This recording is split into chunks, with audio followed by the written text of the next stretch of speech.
and is only suitable for people aged 18 or over, will almost certainly have an adult theme, and might well contain sex or violence, which are quite graphic. It may also contain explicit language, including sexual swear words. Thanks for listening. But here's what his revelation comes to him. He's kind of got all this stuff, like, touching, waking, mourning of the animals. Not wiping, whipping. Yeah. Also not touching. I am dyslexic. I hope I'm not having like a stroke. Do it live! Fuck it! Do it live! And an atheist almost always becomes supporters of eugenics and abortion. A swine is hungry for nuts. Jesus hates them too. Satan is real. Being a Satanist is an open declaration of revolt against counterproductive received wisdom and mindless rogue tradition. Decapitate her head off. We're done. You're done. Obama! Welcome to the Godless Rebelution.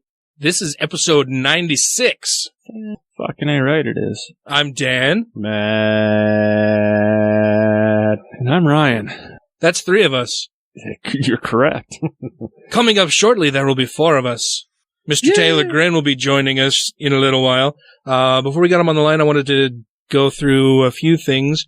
As always, you can find us on Facebook at facebook.com. I don't know why I chose to get all autoerotic.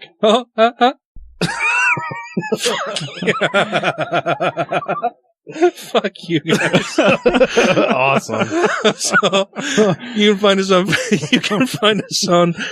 Facebook at facebook.com/GodlessRebelution. I'm especially open on Hyundais. You can send us an email at GodlessRebelution@gmail.com. Twitter, our twatter at TGR Podcast. Call and leave us a voicemail or send us a text message to 33081-REBEL. And you'll want to do one of these things shortly and let us know, you know, any of your favorite moments. Man. I like the time Dan hit puberty. What the hell is wrong with me tonight? Any of your favorite moments, favorite shows. We have our 100th episode coming up soon, so we want to get some feedback on what you guys would like to hear as far as a recap and some fun stuff, what you like and what you don't.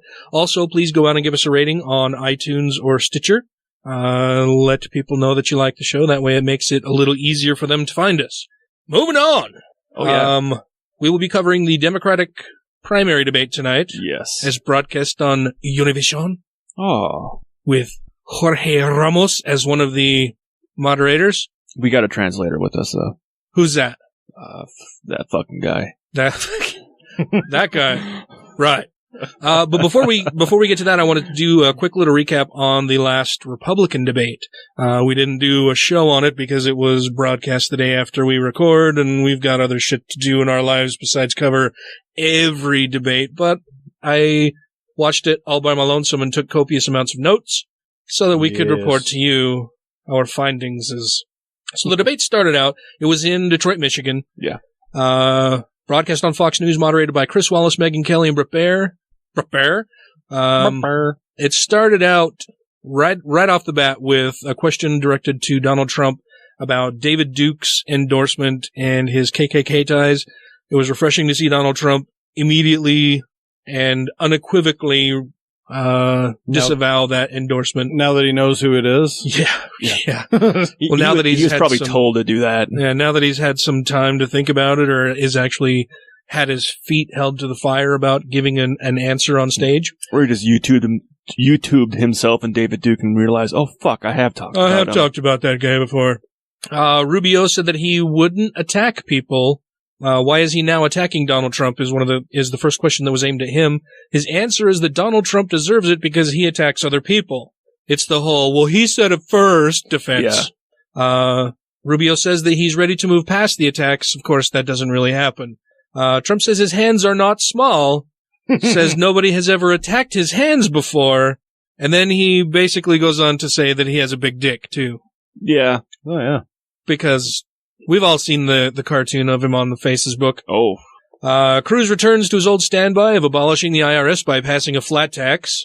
Rubio says the 2/3 of all votes have been against Donald Trump. After Trump says that he's won the most states, has beat Cruz by 500,000 votes, Rubio by 1 million votes.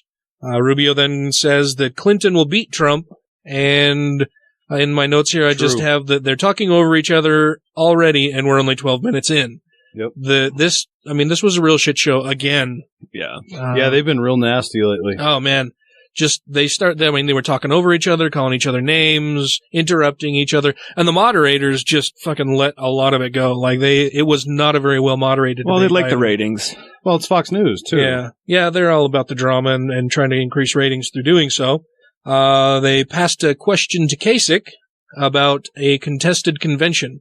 Will he tell his supporters to vote for others in the states where they can beat Trump so that they can possibly defeat Trump by going to a contested convention?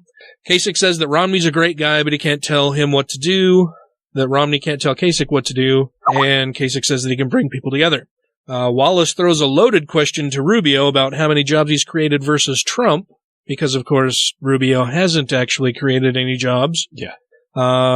Trump called Rubio a little guy, I don't know how many times. Little guy and little Marco, probably 6 or 7 times throughout the debate. Trump says that he started with only $1 million, which is bullshit as far as everything I've been able to find anywhere. Chris Wallace then reminded Donald Trump about the question of using the United States for his clothing lines versus having them created overseas. Trump sidesteps the question again and started talking about devaluing currency in other countries, and that's why he can't build his things here in the United States as far as his clothing line and other bullshit like that. He's kind of helping them devalue their currency over there. Like, hey, they'll fucking ship business over here. Yeah. Rubio said that Trump will not change the clothing line to the U.S. because he can make more money that way. They started talking over each other again, and the moderators allowed it to continue. Trump calls Rubio Little Marco more than twice while they're talking over each other. Chris Wallace said that Donald Trump's tax cut will add $10 trillion to the debt and asked him how he would fix that. Donald Trump's answer was to stop waste, fraud, and abuse, and various other things. Chris Wallace played a little bit of gotcha there and threw up some slides that said that all of the things that Donald Trump has just said that will reduce the debt only add up to $544 billion, which is nowhere near what he would need to do. That Trump's figures don't add up to $544 billion annual deficit. Trump said that Medicare can save $300 billion on Medicare per year, and Chris Wallace pointed out that the total cost of Medicare per year is $78 billion. Nowhere near the $300 Trump says he can cut from it. So he's going to make them pay. Yeah. Yeah, he's going to have people pay more. That's how it's going to work. Cruz says that he will abolish the IRS, and Chris Wallace actually did ask him who will collect the taxes the people owe. Cruz mentioned the postcard again and said that there will still be an office in the Treasury Department to collect postcards. Well, then who would that be? Yeah. 25 minutes into the debate is where the infamous booger... collect postcards? Yeah. They'll collect the postcards the people send in. So every 3 months, they're going to get somebody's annual postcard, their annual income statement, and on the front it's going to say, "Wish you were here." Yeah. 25 minutes in is where the infamous booger appears on Cruz's lip that he munches on. I've heard that it's not really booger; it's something from his tonsils, which I think is probably more gross. How did it end up outside? Just in talking, it was loosened and he has stones, jettisoned something. There's such thing as tonsil stones. Yeah, it's like cottage cheese. It's kind of nasty. Then I have a note here in my little notes that says, Donald Trump reminds me of my father. His mannerisms, things he says, faces he makes, and this makes me unhappy. Megyn Kelly asked Ted Cruz. Basically, her question was, "You've tried to suck Jeff Sessions' dick, but he's recently endorsed Donald Trump. Does this mean Trump sucks a meaner dick than you?" Did she actually say that? No. Oh. No. Just basically that Cruz had been sucking up to Jeff Sessions, and Sessions had recently endorsed Trump. I was like, Megyn Kelly grew some balls. But my wording here at the end of it, I just put a little note that says, I'm unhappy about watching this by myself. You guys weren't there to watch it with me. Another question for Cruz. Cruz says that Trump donated to Hillary Clinton 10 separate times. At least 4 different donations were during Clinton's run for POTUS in 2008. How will Trump face her on stage after doing so? Trump says he's donated to a lot of people. A lot of people. I donate to everybody. I give money to everybody. Except me. Yeah. Megyn Kelly asks Trump, she says that he gave an interview off the record to the New York Times where he said he would be flexible about plans to build a wall and to deport people. Is that true? Trump says that he thinks speaking off the record is a good thing, negotiating is a good thing, but he's not very flexible on things, or that he is very flexible on things, and that he'll build a wall and Mexico will pay for it 50 feet high, maybe a little less. That's his idea of negotiating, is negotiating the height of the wall that he plans to have Mexico pay for. So we negotiated down to 2 feet. Yeah. Megyn Kelly then asks Rubio, she says that you supported the Gang of Eight and in-state tuition for illegals in Florida. Was that bad? Was that a bad idea? Rubio says that first, if the New York Times wants to release the off-the-record interview, Trump should tell them to go ahead and do it. He's trying to get Trump to have the New York Times release the audio. Then he says that he will bring illegal immigration under control. Won't be the same thing that happened in the Senate when that's what he was working on. Megyn Kelly asks Trump if he'll ask the New York Times to release the audio, and he says, no, I would never do that. I have too much respect for the process of off-the-record interviews. They jump to the first break. When they get back, Megyn Kelly asks Trump. She says that your website says visas are bad, but you previously said they're good. Why is that? Trump says, I'm changing. We should keep smart people in this country. So if we give a visa to somebody who's smart, we should have them stay here instead of kicking them out. I'm just talking about the dumb brown ones, all of the rapists. Yeah, what the hell? Cruz says that Trump should release the New York Times tape. Apparently they all, smelled blood in the water and decided to go after this. Cruz says that Trump should release the tape to prove that he isn't lying to voters. Rubio says Trump doesn't help American workers. He uses workers from outside the U.S. for hotels and clothing. Trump replies that he takes advantage of existing laws just like everybody else. Cruz says again Trump should release the tapes to prove he's not a liar. Trump calls Cruz a liar. Tons of people in the crowd are shouting. My note says, what the fuck is going on? The crowd is as bad as Trump. Kasich says we need to have a significant numbers of people on the ground in Syria and Iraq, and then we'll have to take care of Libya. So Kasich is saying that we need to send troops, more troops, lots of troops. More war. More war. War! And after we're done in Syria and Iraq, then we need to go in and invade Libya. We just need to keep having wars. So, Brett Baer, Matt just drew a nice little drawing of Cruz. It's not a booger. It was not a booger. Brett Baer says, Donald Trump, you said we should attack families of terrorists and expand torture. What would you do if the military refused to carry out your illegal orders? Yeah. Your orders to commit war crimes. And Donald Trump said, they won't refuse. Waterboarding is fine. I think we ought to go stronger because other groups behead people. Instead of waterboarding, we're going to have water surfing. Yeah. He says that we need to match ISIS and their brutality. Yeah, he said that he's a leader, and if he tells the military to do something, they're going to do it. And Brett Baer again hammered the point home and said, even targeting families, which is a war crime? And Trump said, these people know what's going on with terrorist relatives. He basically said that, a wife will watch her terrorist husband go off and fly a plane into a building. She knows what's happening. She deserves to die. Mm-hmm. And my note says, I'm fucking disgusted that nobody hammers Trump on promoting war crimes. Yeah. Yeah. Well, I mean, they supported Bush, too. Yeah. Brett Baer says, Ted Cruz, you previously liked Edward Snowden. Now you say you'd condemn him. Why the change? Cruz says, it appears he committed treason and made it easier for terrorists. Then he fled. Well, you don't want to go to... Brett Baer says to Donald Trump, you've deflected on policy issues and said you'd ask smart people about security. Who are these smart people? Trump goes through and drops a few names, says Snowden is a spy and we should get him back.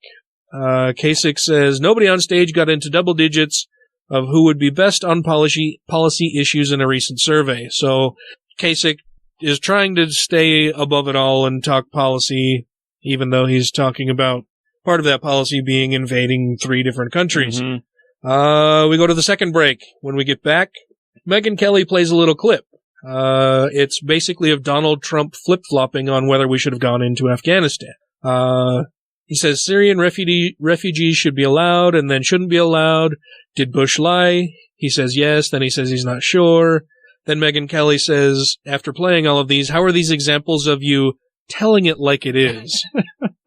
Trump says, I was always against going into Iraq. Of course, he wasn't. No. Oh, no. He says, I was always against going into Iraq. Afghanistan, I was always for. But the clips that she just showed show that he's lying. I mean, she just showed him and then he lies about it. He says that on Syria... And his supporters don't fucking care. No, they don't. They don't care at all. No. I mean, you can point this shit out to him. They're like, oh, well, he's still a good guy. He's still a decent guy.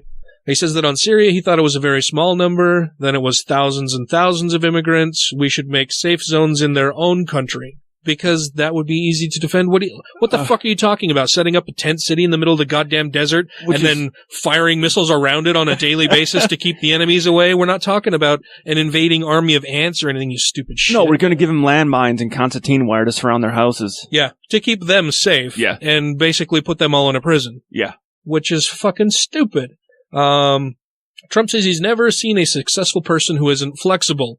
He's learning. My question is... why does he feel confident enough to answer the questions in the first fucking place if he doesn't know a goddamn thing about them? Yeah. Kasich says the politicians tell people what they want to hear and then don't deliver on their promises. Of course, he's so much different than those other politicians. Outsiders don't know what the fuck they're doing, so we need people who know about politics, is basically Kasich's opinion. Rubio brings up Trump University and says Trump is flexible when trying to get money from people. That sounds like a good dig. Trump says he doesn't settle cases. We know that's false. Yeah. Thanks, John Oliver. I love him. Megyn Kelly says Trump University did not have an A rating from the Better Business Bureau, as Donald Trump has repeatedly lied about. They did. She says that it was a D-. That was the latest rating that they got. But that's the one I'll go They with. did at one point have an A rating. Well, okay. Sorry. Sure. No, I mean, I don't know. I don't I care, and I'm not pro Trump, but to be fair, at one point in time they did have an A rating. The most recent rating before it closed down after their first review was a D-. Yeah. Which, a Donald minus is like an A. Yeah. Yeah, but I don't want to go into a restaurant that says, hey, we were rated with an A, but now we're at D. No, of course not. Of course not. I'm just saying, if it depends on what they're talking about overall or the most recent. The most recent was a D-, yes. Yeah. Well, and then she goes on and she says that 1/3 of the people who attended Trump University wanted refunds. So it's not 98% of people, as Donald Trump says, who like Trump University. Marco Rubio says Trump is trying to con Americans just like he conned people of Trump University.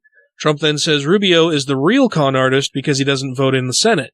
He says that he couldn't get elected dog catcher in Florida because people hate him. And then he calls Rubio Little Marco again. And he kept going, Little Marco. You couldn't even be elected dog catcher. I want to see them play Marco Polo. And then we've got Ted Cruz, who tries to step in and act as the rational person and says, is this the debate people want? Yeah. And clearly it is. It's what the Republicans want to see anyway. Yeah, in your party, yes. It's what they fucking thrive on. Of course, Donald Trump starts talking over him, and Cruz saying it's a minor case. Cruz tells Trump not to interrupt, and then starts talking to Trump like he's a child, telling him that he needs to count to 10.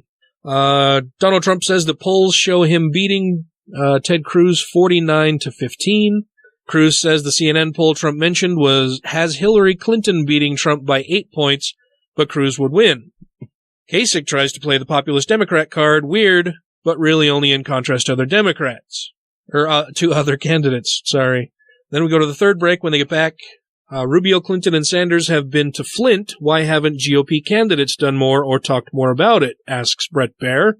Marco Rubio answers, we have. It's a state and partially federal level problem. I don't understand how it can be a federal level problem when all of these decisions were directly at the state level. He gives the governor credit for taking responsibility, which took him years and years to fucking do, and still isn't doing all that he could to fix the problem. No. And then Marco Rubio says the Democrats are using this for political gain. No Republican said it would be a good idea to poison kids with lead.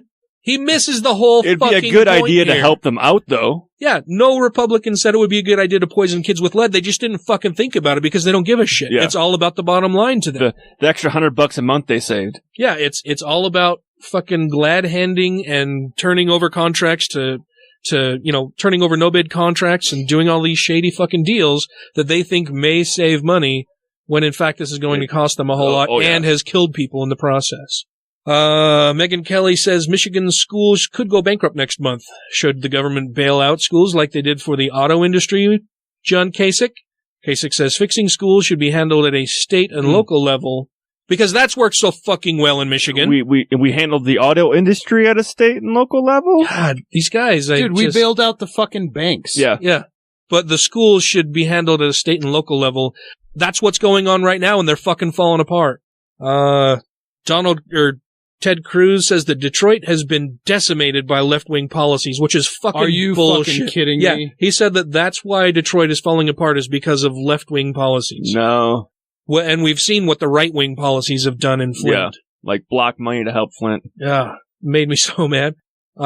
Chris Wallace said, what would you do to bring jobs back? He asks Ted Cruz. Ted Cruz answers that he would get rid of regulations. Ah, nice. Like the help. regulations for the water? My note says, because child labor will solve everything. Yep. Brett Baer says the next series of questions will be on social issues. He turns to Kasich and says, we asked you about selling cupcakes to homos, and you were a decent fucking human being. How is that how did that happen? Because this upset a lot of religious leaders. Do gay marriage dissenters have rights? And Kasich tried to tread lightly here and said that he tries to focus his faith on good things. He believes in traditional marriage and disagrees with the SCOTUS decision and says that if a photographer doesn't want to take pictures at your gay wedding, don't sue them, find another photographer. He also said that he would rather not have to make people be decent through force of law. He would rather allow them to remain dickheads. Brett Baer said, should a couple be able to adopt Ted Cruz? Not adopt Ted Cruz. That's a terrible fucking idea. No, don't adopt him. He's asking Ted Cruz this question. Ted Cruz says that he would leave that answer to the states to decide because of the 10th Amendment. He so conveniently uses things to his advantage when he wants and discards them at other times. He says that the SCOTUS decision was made by 5 unelected judges in an illegitimate decision. Unelected? Yeah. Well, of course, the judges are unelected. They're appointed. Oh, okay. But activist judges. Then calling it an illegitimate decision is fucking nonsense. Legitimate. He says that he will not negotiate on core principles or religious liberty. He says that he defended what? I just said, okay, well, yeah, there you go. He says that he defended the 10 Commandments and he defended an unconstitutional Roman cross, is what I said. And we're at an hour 32 in the debate. Rubio says that the Second Amendment is to allow people to defend themselves and their families. I don't remember reading that anywhere in the Second Amendment. No. Nope. Then he uses a tired and stupid argument that criminals don't follow laws, to which I said, fine, great, let's get rid of all of them. Yeah. Yep. Fucking do away with every law because criminals aren't going to fucking follow them anyway. Yep. That's a stupidest goddamned argument. Brett Baer asks Donald Trump. He says that you supported an assault weapons ban. Would you still do that? Trump just says no. Then I just put in all caps, Ted Cruz cannot be allowed to pick any SCOTUS justice. No, yes, absolutely not. He cites Heller as being in jeopardy, and that would erase the Second Amendment. The Second Amendment existed for hundreds of years before the Heller decision, you stupid shithead. Donald Trump says Cruz supported John Roberts, and that's why we have Obamacare. Cruz, who says he's not into personal attacks, said Donald Trump has a tenuous relationship with the truth, and apparently so does Ted Cruz after just saying he wouldn't attack him. Yeah, definitely. And this is where we jump in, and I wanted to play this quick little clip. This was my favorite section of the entire debate. Senator Cruz. You know, Donald has a tenuous relationship with the truth.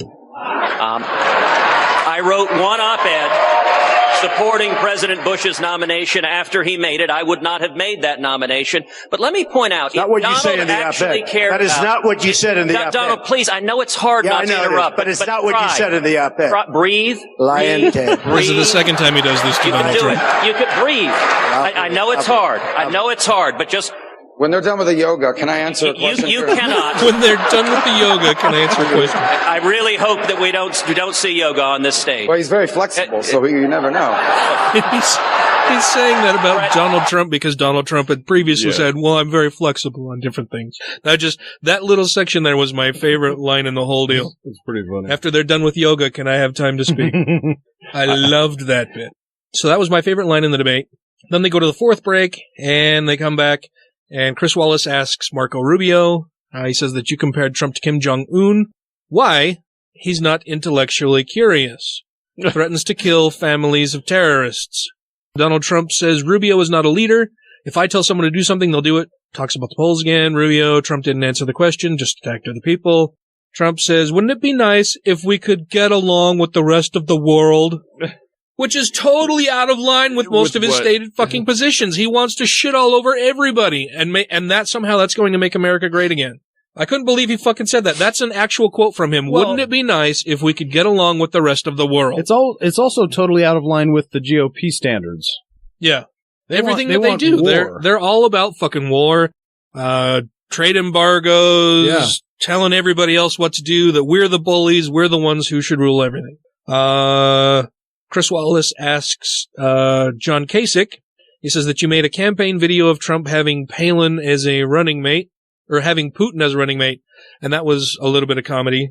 That's fun. You should go out and try to find that little clip. Then they go to the fifth break. We come back, and they are at the end for their closing statements. Brett Baer asks them, he says, you've all signed an RNC pledge to support the Republican nominee and not have an independent run. Can you all still say that you'll support the eventual nominee, even if it's Trump? Rubio says, I will support the nominee, and then pivots to an attack on Democrats. Cruz says, yes, because I pledged that I would do that, and then pivots to attacking Obamacare. Kasich says, yes, but I think I'll be the nominee. Trump says, even if it's not me, I brought millions and millions of people to the Republican Party. I'll give the others some credit, even though they don't deserve it. Yes, I'll support the nominee. So he's giving them credit and then saying they don't deserve it, which made no fucking sense to me at all. Finally, their closing remarks were that Kasich says that he has a record of solving problems, and he'll do that in Washington. He was pretty even-keeled through this whole thing and didn't try to wade into the mud and muck too much with these guys. Marco Rubio says that the 21st century can be the best ever as long as we get this election right by voting for him. Ted Cruz says that he wants to talk to people who want a better commander-in-chief, and that he will have their back. Donald Trump says that he's going to bring jobs back like nobody else can. We're going to fix the military, take care of our vets, strengthen our borders if I'm elected POTUS. My final note says, thank baby Jesus, this shit show is over. And with that, we'll take our first little break, and when we come back on the other side, we will have Mr. Taylor Grin on the line with us, and we'll start our coverage of the Democratic debate. I think you mean Mr. Yaler Grin. Oh, yeah. Why do you think America is a Christian nation? That was the creator of everything. Judeo-Christian belief to be the foundation of our lives. And I believe God isn't done with America. And that's the Lord we know. We are now joined by Mr. Taylor Grin. Hey, Taylor, how you doing, man? Hey, how's it going? Good. Long time no chat. Yeah, it's been a while. Sorry about that. Oh, no worries, man. Thanks for listening. Thanks for coming on the show with us again. You are broadcasting from Tejas? Yes, an undisclosed location in Texas. An undisclosed location in Tejas. We had the same problem with Doug Mesner. Yeah. From some undisclosed location as well. Undisclosed sushi bar in Cambridge. So I've got the debate queued up here, and for whatever reason, they've just kind of jumped right into the middle of one of the moderators, I think, introducing us to the show.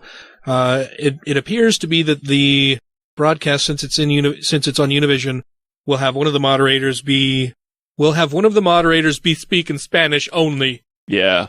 And I can't speak English, so we should be all right. So we have like two voices going on when they ask questions. Yeah, so there'll be you can hear her speaking in Spanish and then an overdubbed translator. So this should be interesting. Might get confusing. Sorry, go ahead.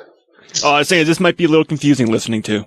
So because of inclusion, we'll all be hearing it in Mexican and American. All right. Well, let's get on with the debate here. Thank you for being with us. The Washington Post and Facebook. These are the rules of this debate that the candidates have accepted. They will have 90 seconds to answer each question. When the rival mentions them in an answer, they will have 30 seconds to answer and another 30 seconds to answer questions, follow-up questions that we ask them. I feel like I'm calling the UN. This is all very confusing to me. Right now, each one of you have 1 minute for your initial It's like the translator is quieter than the actual person talking. Thank you very much. I've been looking forward to this debate, and I want to thank Univision, Washington Post, Facebook, and Miami-Dade College, the largest college in North America, for hosting us here this evening. And is that true? Is what true? That she's glad to be there? I'm looking forward to the opportunity to discuss how we knock down the barriers that stand in the way of people getting ahead and staying ahead, starting with the economic ones. My focus is on more good-paying jobs with rising incomes for families, and how we prevent corporations from taking jobs out of our country by imposing an exit tax, making them pay back any tax breaks they've gotten. But we also need to be having a positive agenda for manufacturing, for small businesses and entrepreneurs, for more clean energy jobs. And I also like the TTP you supported? Comprehensive immigration reform with a path to citizenship. That will be one of my priorities in my first 100 days as president. And I will also be talking about education. Every child deserves a good teacher in a good school. And so thank you for having us, and I look forward to the debate. So she started that by adopting a bunch of Bernie's policies that she's held for a couple of months now, and then moved right back into her moderate Republican stance for the end of her opening statement. Right. Well, she's got a lot of positions like that, like her education stance. Yeah, where she just, she's speaking to the Bernie line to try and get back young voters, but hasn't actually shown that she can do it. Thank you all very much. I'm running for president of the United States because given the crises facing our country, it is just too late for establishment politics and establishment economics. Together, we're going to have to overturn this disastrous Citizens United Supreme Court decision. Billionaires and Wall Street should not be buying elections. We got to end this rigged economy where people are working longer hours for low wages, almost all new income and wealth going to the top 1%. And of course, we need comprehensive immigration reform and a path towards citizenship. And here in Miami, as much as any city in America, we know that we have got to combat climate change, transform our energy system, and leave this planet in a way that is healthy and habitable for our kids and our grandchildren. Thank you, Senator. Miami be gone. First I was waiting for that. Secretary, you've been starting to sound like the nominee lately, but many voters are saying not so fast. Where did you fail last night in Michigan? Oh, shit. Well, look, I won one of the contests and lost another close one. I'm continuing to work hard for every single vote across our country. I was pleased that I got 100,000 more votes last night than my opponent and more delegates. So this is a marathon, and it's a marathon that can only be carried out by the kind of inclusive campaign that I'm running. Well, and we know, one of the mantras that we hear all the time from the Democratic Party is that when people vote, Democrats win. Yeah. And in Michigan, I believe that I saw a little bit of a news clip that said that they had record turnout. So when people turn out and vote, they had record non-democratic turnout. I was reading NPR in the 538, and they were saying that because Michigan's an open primary, they had record numbers of independents coming in to vote for Bernie, as well as 21% turnout amongst young people and 20% of 65 and older. Oh, wow. Yeah, well, and I was going to say, it still holds true that when more people come out to vote, Democrats win. Bernie Sanders versus Hillary Clinton, the best Republican that's currently running. So, yeah. Yep. Campaign that reaches out to everybody, a campaign that offers real positive solutions to the problems that we face, a campaign that is based on how together we can make progress, because I am a progressive who likes to get things done. So I'm excited about the upcoming contests, including right here in Florida. and will continue to work as hard as I can to earn the vote of every single voter. Well, what went wrong in Michigan? What went wrong in Michigan? What failed in Michigan specifically? It was a very close race. We've had some of those. I've won some, I've lost some. But, you know, I was very pleased by the overall outcome last night. And now we're on to the states for next Tuesday, and I'm looking forward to campaigning hard in all of them. Senator, aside from your astounding upset last night in Michigan, you are still far behind Secretary Clinton in delegate count. She has 1,221 delegates, including superdelegates, and you have 571. Yeah. What is your pathway to make up the deficit, and can you realistically catch up? Well, you know, when we began this campaign, I was 3% in the polls. I was probably 60 or 70 points behind the secretary. We have come a long way in 10 months. We have won, including Michigan last night, which some people considered one of the major political upsets in modern American history. Yeah. We have won 9 state primaries and caucuses. And I believe that our message of the need for people to stand up and tell corporate America and Wall Street that they cannot have it all is resonating across this country, and I think in the coming weeks and months we're going to continue to do extremely well, win a number of these primaries, and convince superdelegates that Bernie Sanders is the strongest candidate to defeat Donald Trump. It is true. To beat Donald Trump, you think? Secretary Clinton, I want to disclose once again that my daughter Paula works for your campaign. Ooh. And now I have a question about your emails. Your Republican opponents say that those emails have endangered our national security. When you were Secretary of State, you wrote 104 emails in your private server which I guess that has the been government now proven to be says false. contain classified information, according to emails the Washington Post danger analysis. people? That goes against the memo that you personally sent put anybody in real to your harm's way. employees in 2011, directing all of them to use official email precisely because of security concerns. So it seems that you issued one set of rules for yourself and a different set of rules for the rest of the State Department. So who specifically gave you permission to operate your email system as you did? Was it President Barack Obama? Me. And would you drop out of the race if you get indicted? Well, Jorge, there's a lot of questions in there, and I'm going to give the same answer I've been giving for many months. It wasn't the best choice. I made a mistake. It was not prohibited. It was not in any way disallowed. And as I've said, and as now has come out, my predecessors did the same thing, and many other people in the government. But here's the cut to the chase facts. I did not send or receive any emails marked classified at the time. What you're talking about is retroactive classification. And the reason that happens is when somebody asks, or when you are asked to make information public. I asked all my emails to be made public. Then all the rest of the government gets to weigh in. And some other parts of the government, we're not exactly sure who, has concluded that some of the emails should be now retroactively classified. They've just said the same thing to former Secretary Colin Powell. They have said, we're going to retroactively classify emails you sent personally. Now, I think he was right when he said this is an absurdity. And I think that what we've got here is a case of overclassification. I am not concerned about it. I am not worried about it.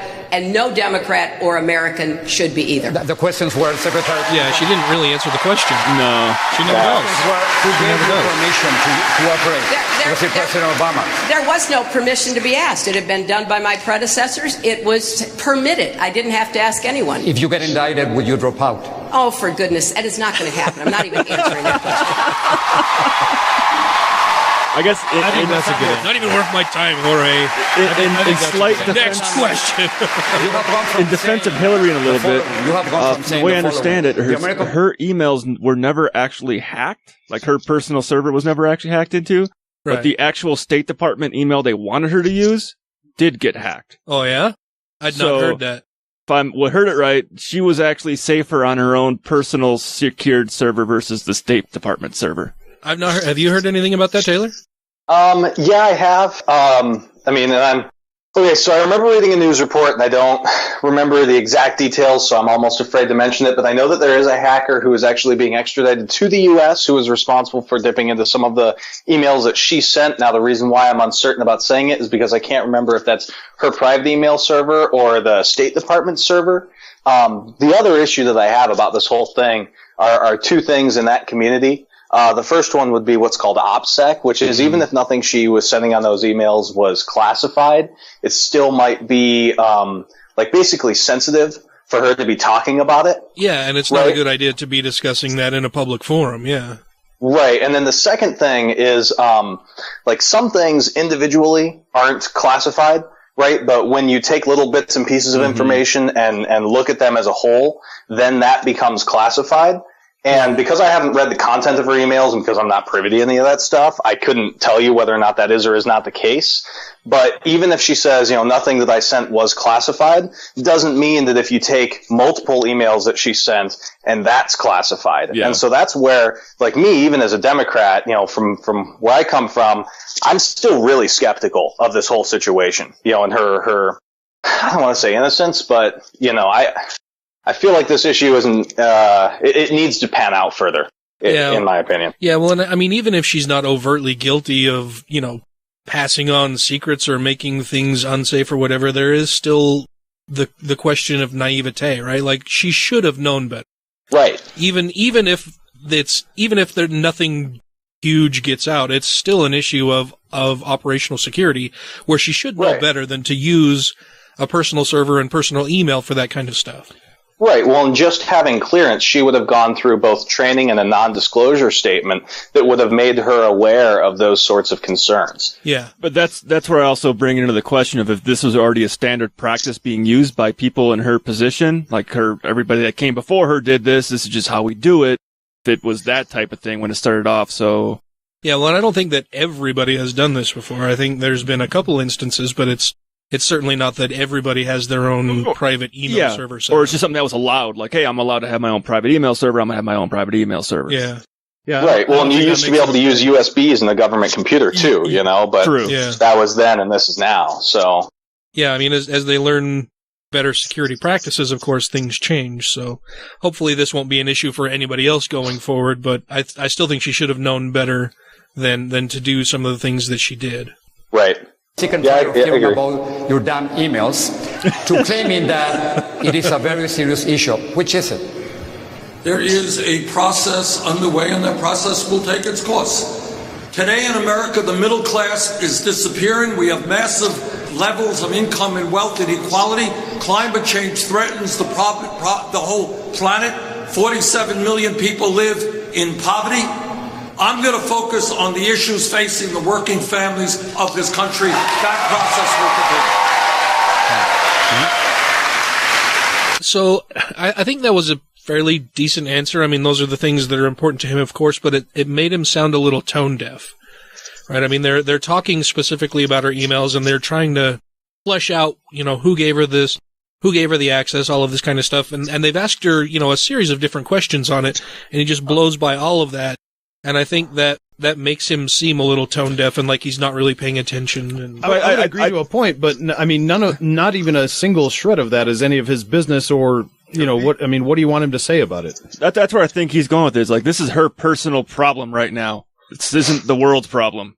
Yeah, but they're in a debate where they're talking to both candidates and they've just asked her this long series of questions about it. He should at least address it a little bit instead of just completely trying to ignore it. That's my opinion, anyway. Fair enough. Especially having been criticized in the past for continually going back to the big banks, which, granted, biggest issue of our generation, but he goes back to it too much, in my opinion.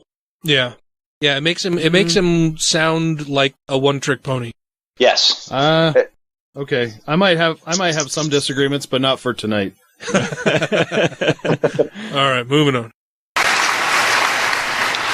Secretary Clinton, you've known Donald Trump a long time. Yeah, boy. You've seen what kind of campaign he's running. Secretary Clinton, is Donald Trump a racist? Whoa. Yes. Wow. Karen, I'm going to follow my friend Senator Sanders' model here. If I'm so fortunate enough to be the Democratic one-trick nominee, pony. there will be She's a lot pleading of the fifth. time to talk about him. I was the first one to call him out. I called him out when he was calling Mexicans rapists, when he was engaging in rhetoric that I found deeply offensive. I said, basta. And I am pleased that others... I don't speak much Spanish. Others Does that are mean also bastard? joining She talked about spaghetti or in something. making clear that his Pasta? rhetoric, his demagoguery, his trafficking in prejudice and paranoia has no place in our political system, especially from somebody running for president who couldn't decide whether or not to disavow the Ku Klux Klan and David Duke. So people can draw their own conclusions about him. But I will just end by saying this. You don't make America great by getting rid of everything that made America great. And that was a really good answer. Yeah. My question is about his character. And that is one of the primary things that Americans think about when they choose their next president. How would you describe the character of a person who has said the sorts of things he has about Mexican immigrants, about women, and who would ban people from entering this country based on their religion? I think it's un-American. I think what he has promoted is not at all in keeping with American values, Karen. And I'm going to take every opportunity to criticize him, to raise those issues. I'm not going to engage in the kind of language that he uses. I think we can make the case against him if he is the nominee by pointing out what he has said, what he claims to believe in, the values he's promoting, and I think that's a better way for the American people to draw their conclusions. Senator Sanders, do you think it's fair to call Donald Trump a racist? This is what I think.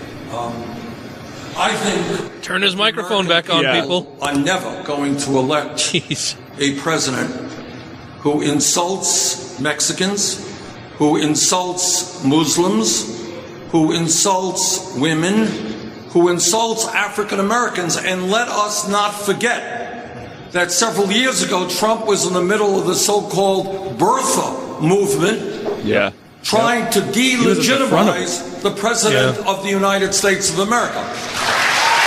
You know, I find it very interesting, Karen.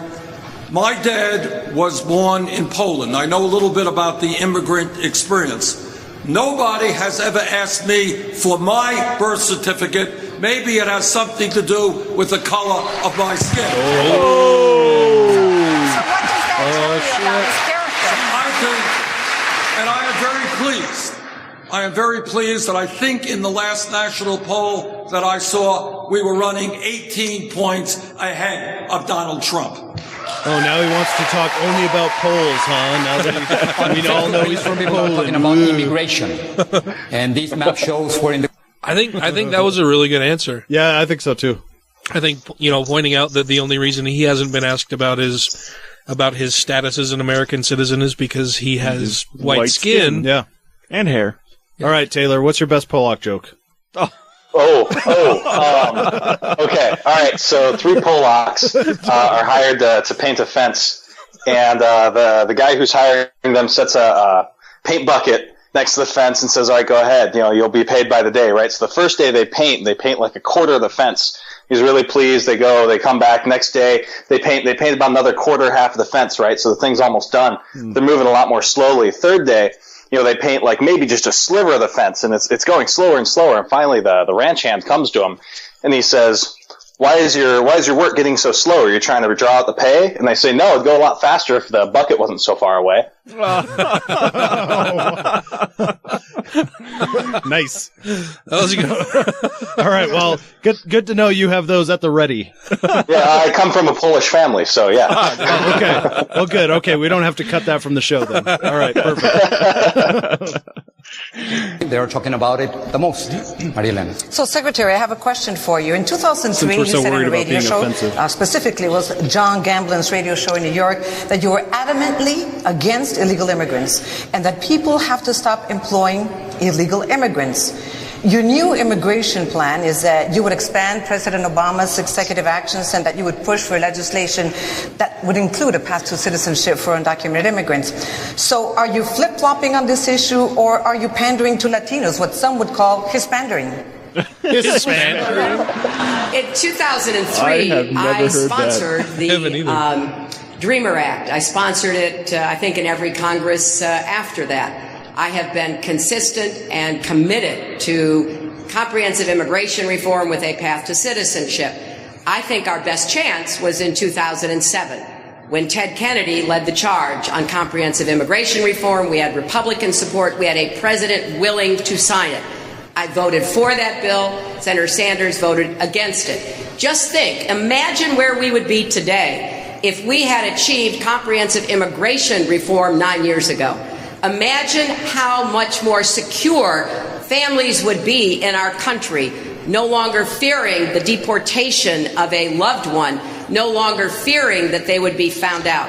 So I am staunchly in favor of comprehensive immigration reform and have been so over the course of my public career.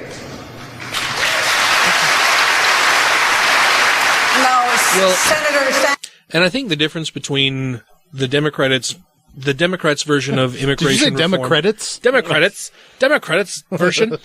The difference between the Democrats' version of immigration reform and the Republicans' version of immigration reform is that the Democrats are very much in line with allowing people to come in here and having a heart about it, right? She just talked about, all of the great things that immigration does and that it's basically what built this country to begin with, where the Republicans, they don't really want immigration reform. They want to stop all immigration. Yeah. Well, yeah. And more than that, but yeah. And they want to get rid of all of the immigrants who are currently here. Even their children that were born here. Yeah. On Trump's side. Yeah. Yeah. The pro-family party. Well, and that ties in really heavily with the xenophobia inherent to the authoritarians who are supporting Trump. Is the fear of the other. Mm-hmm. Yeah. Yeah, exactly. In 2007, you voted against immigration reform. You now say that it was because the bill had guest worker provisions which seem semi-slavery. But back then, this is what you said to CNN's Lou Dobbs. Let's listen. If poverty is increasing and if wages are going down, I don't know why we need millions of people to be coming into this country as guest workers who will work for lower wages than American workers and drive wages down even lower than they are right now. And is there no other principle? So, Senator, were you concerned with working conditions for guest workers, or really because you think immigrants drive down wages and take jobs from Americans? Well, you have guest worker programs that have been described by the Southern Poverty Law Center, one of the important institutions in this country who studies these issues, as guest worker programs akin to slavery, where people came in, they were cheated, they were abused, they were humiliated, and if they stood up for their rights, they would be thrown out of the country. Of course, that type of effort leads to a race to the bottom for all of our people, and I work very hard on that issue. And of course, I supported the 2013 immigration reform bill. And what I believe right now is not only that we need comprehensive immigration reform, if the Congress does not do its job as President of the United States, I will use the executive powers of that office to do what has to be done, to do what President Obama did, and expand on that. But if you're saying a good answer too. Yeah, that was a good answer. Their audio sucks. Yeah, it does. They keep cutting his mic. Yeah. And it's very echoey, but yeah, their audio really stinks. Telemundo needs to get rid of the high school students. But if you're saying that you would, I don't think it's Telemundo, is it? That you Univision, right? Univision. Expand on executive actions. How do you know that they're not going to end up in a legal battle? Just like all those Mexican channels are the same. I should also say, with regard to that 2007 immigration bill, as you may know, LULAC, the major Hispanic organization in this country, also opposed that bill, as did many other Latino organizations. But to your point, We have to do the best that we can. I applaud President Obama for his efforts in DAPA and DACA, and I think we have got to expand those efforts. If I could respond. I think it's very hard to make the case that Ted Kennedy, Barack Obama, me, La Raza, United Farm Workers, Dolores Huerta, leaders of the Latino community would have supported a bill that actually promoted modern slavery. That was one of the many excuses used not to vote for the 2007 bill. And I will go back to what I said. If we had been able to get that passed, we would be so much further along now. I'm committed to defending DAPA and DACA. I'm committed to going even further to get more people deferred action to go as far as I can under the law. And I am committed to introducing comprehensive immigration reform with a path to citizenship in the first 100 days of my presidency. Secretary Sanders. Senator, would you like to respond? Well, when we talk about efforts to assist immigrants, Secretary Clinton prevailed upon the governor of New York, Eliot Spitzer, who wanted to do the right thing and provide driver's license to those who are undocumented. She said, don't do it, and New York State still does not do it. In Vermont, by the way, I work with officials, and undocumented people in Vermont do have the ability to get driver's license. When we talk about immigration, the Secretary will remember that one of the great tragedies, human tragedies of recent years, is children came from Honduras, where there's probably more violence than almost any place in this country, and they came into this country. And I said, welcome those children into this country. Secretary Clinton said, send them back. That's a difference. Let me respond again, because the question. This is something I am wholly unfamiliar with. I don't know what he's talking about here. Well, have you guys heard anything about this? I don't know. But just a stupid question. If an undocumented immigrant gets a driver's license, are they then documented in a way? Way to call out the newspeak. So, no. Like, the simple answer to that is no. Undocumented means they don't have a green card. It's just, like, as a liberal, it's a liberal way of calling it. So you don't say illegal immigrant. Yeah, so they have documents, but they're not a documented immigrant. But I would imagine that on that document, it would say, not a citizen. Probably, yes. It would say Jose Ramirez, not a citizen. Well, because if Class D. If you can use your driver's license to vote with and you're not a documented immigrant, you're not allowed to vote. Uh-huh. So you think there has to be some sort of marking on it letting them know, hey, well, you're not allowed to vote, sir. You're not. I'm pretty sure they know. Well, but I don't know. We're all just talking really out of our asses right now. I don't know. Hey, welcome to the Godless Rebelution. Trying to look that up right now, but internet's moving slow. So. Oh, yeah. Well, if you find something, cut in and let us know. Yeah, we'll do. That is something that is not fair about what I said. I did say we needed to be very concerned about little children coming to this country on their own, very often, many of them not making it. And when they got here, they needed, as I have argued for, legal counsel, due process to make a decision. We need to end private detention. We need to end family detention.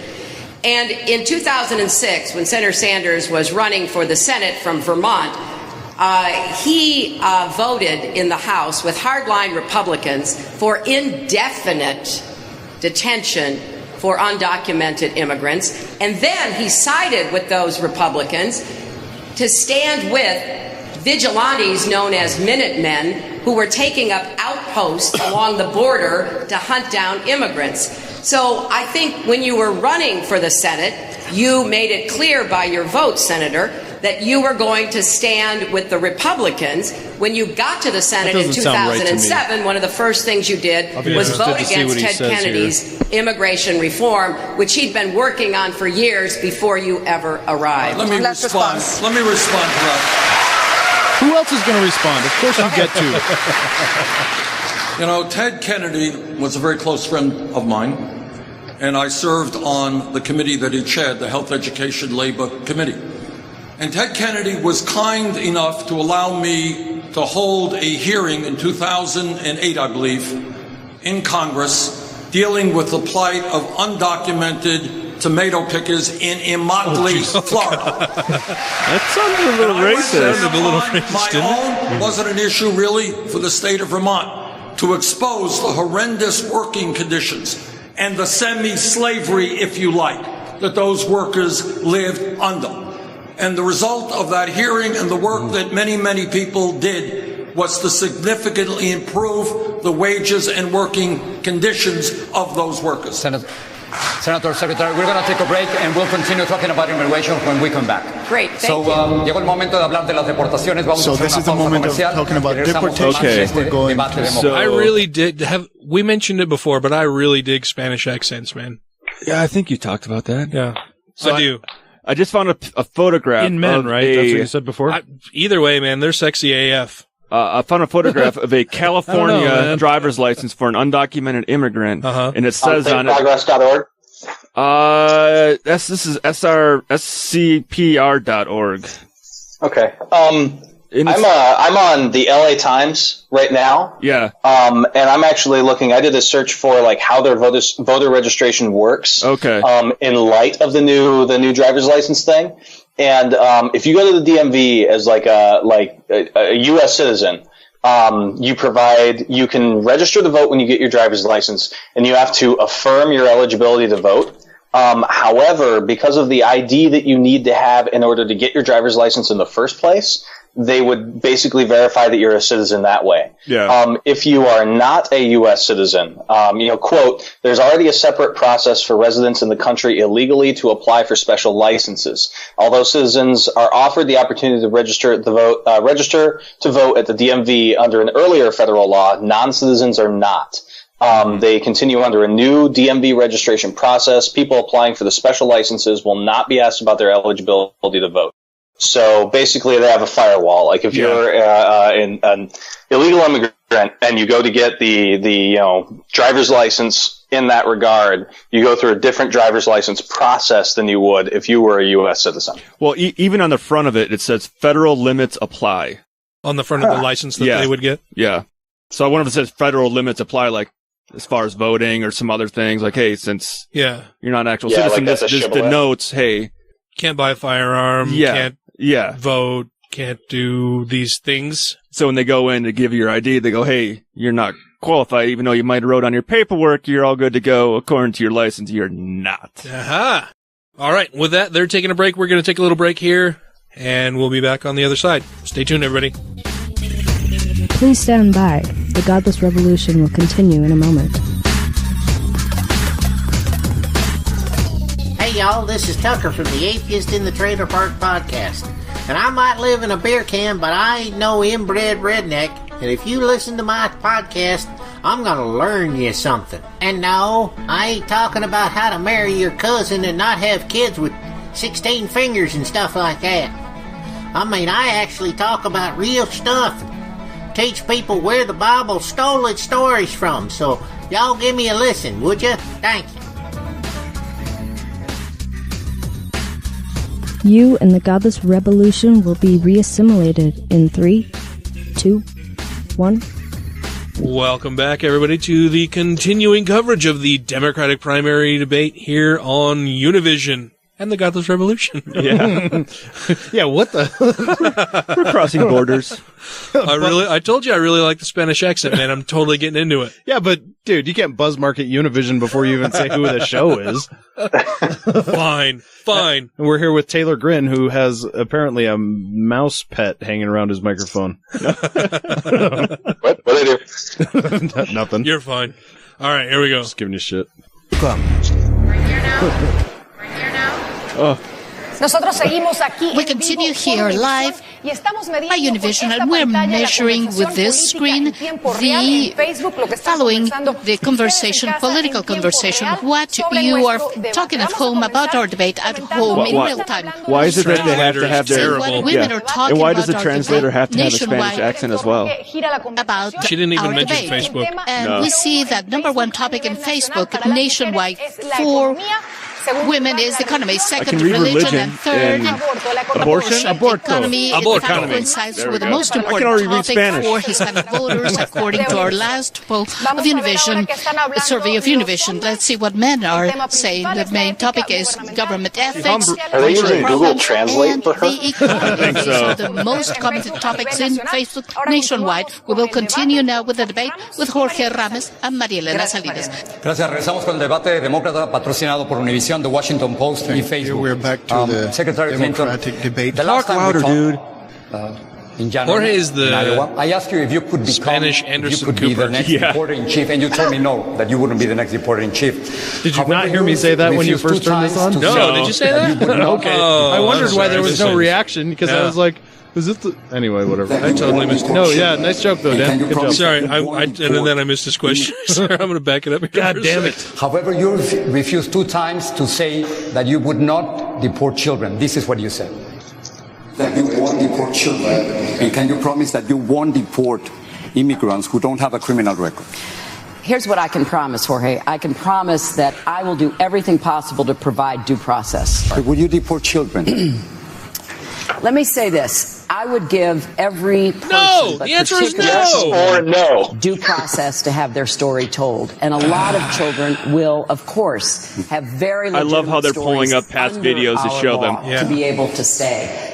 So, Secretary... Oh, the answer is fucking no. That's it. That's all you have to say. No, I won't fucking deport kids. Well, but what if the answer is yes?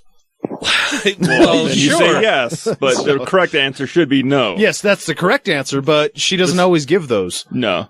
Oh, God. But she's the best Republican. Yeah, well, yeah. Yeah, she is the best Republican, but dude, if you God go damn ahead. it, you that's can't. A whole nother thing. When somebody says, "Are you going to deport kids?" you shouldn't say, "Well, what I can tell you is no." Your answer is no. I won't fucking deport children who were born here in the United States, and this is the only fucking home they've ever known. Well, that's the political way of pleading the fifth. God, it's like both Hillary Clinton and Donald Trump went to the "Thank you for smoking" school of avoiding answers. Yeah, exactly. I'm interested to see how she's going to fucking try to duck out of it here live on stage now. Oh, she'll do it. She's been here before. Because I mean that it's not like that was a fucking text interview somewhere. That was on video of her being asked a direct question and deflecting and saying, "Well, what I can tell you is because I'm not going to answer your fucking question." But at least she does understand policy, whereas Trump would just be like, "We're just not winning anymore. We're losing to Mexico. We're losing to China. We need the kids to put the small bricks in the wall. The wall's 10 foot tall. We'll make the kids build it." Yeah. Well, the lower parts of it anyway.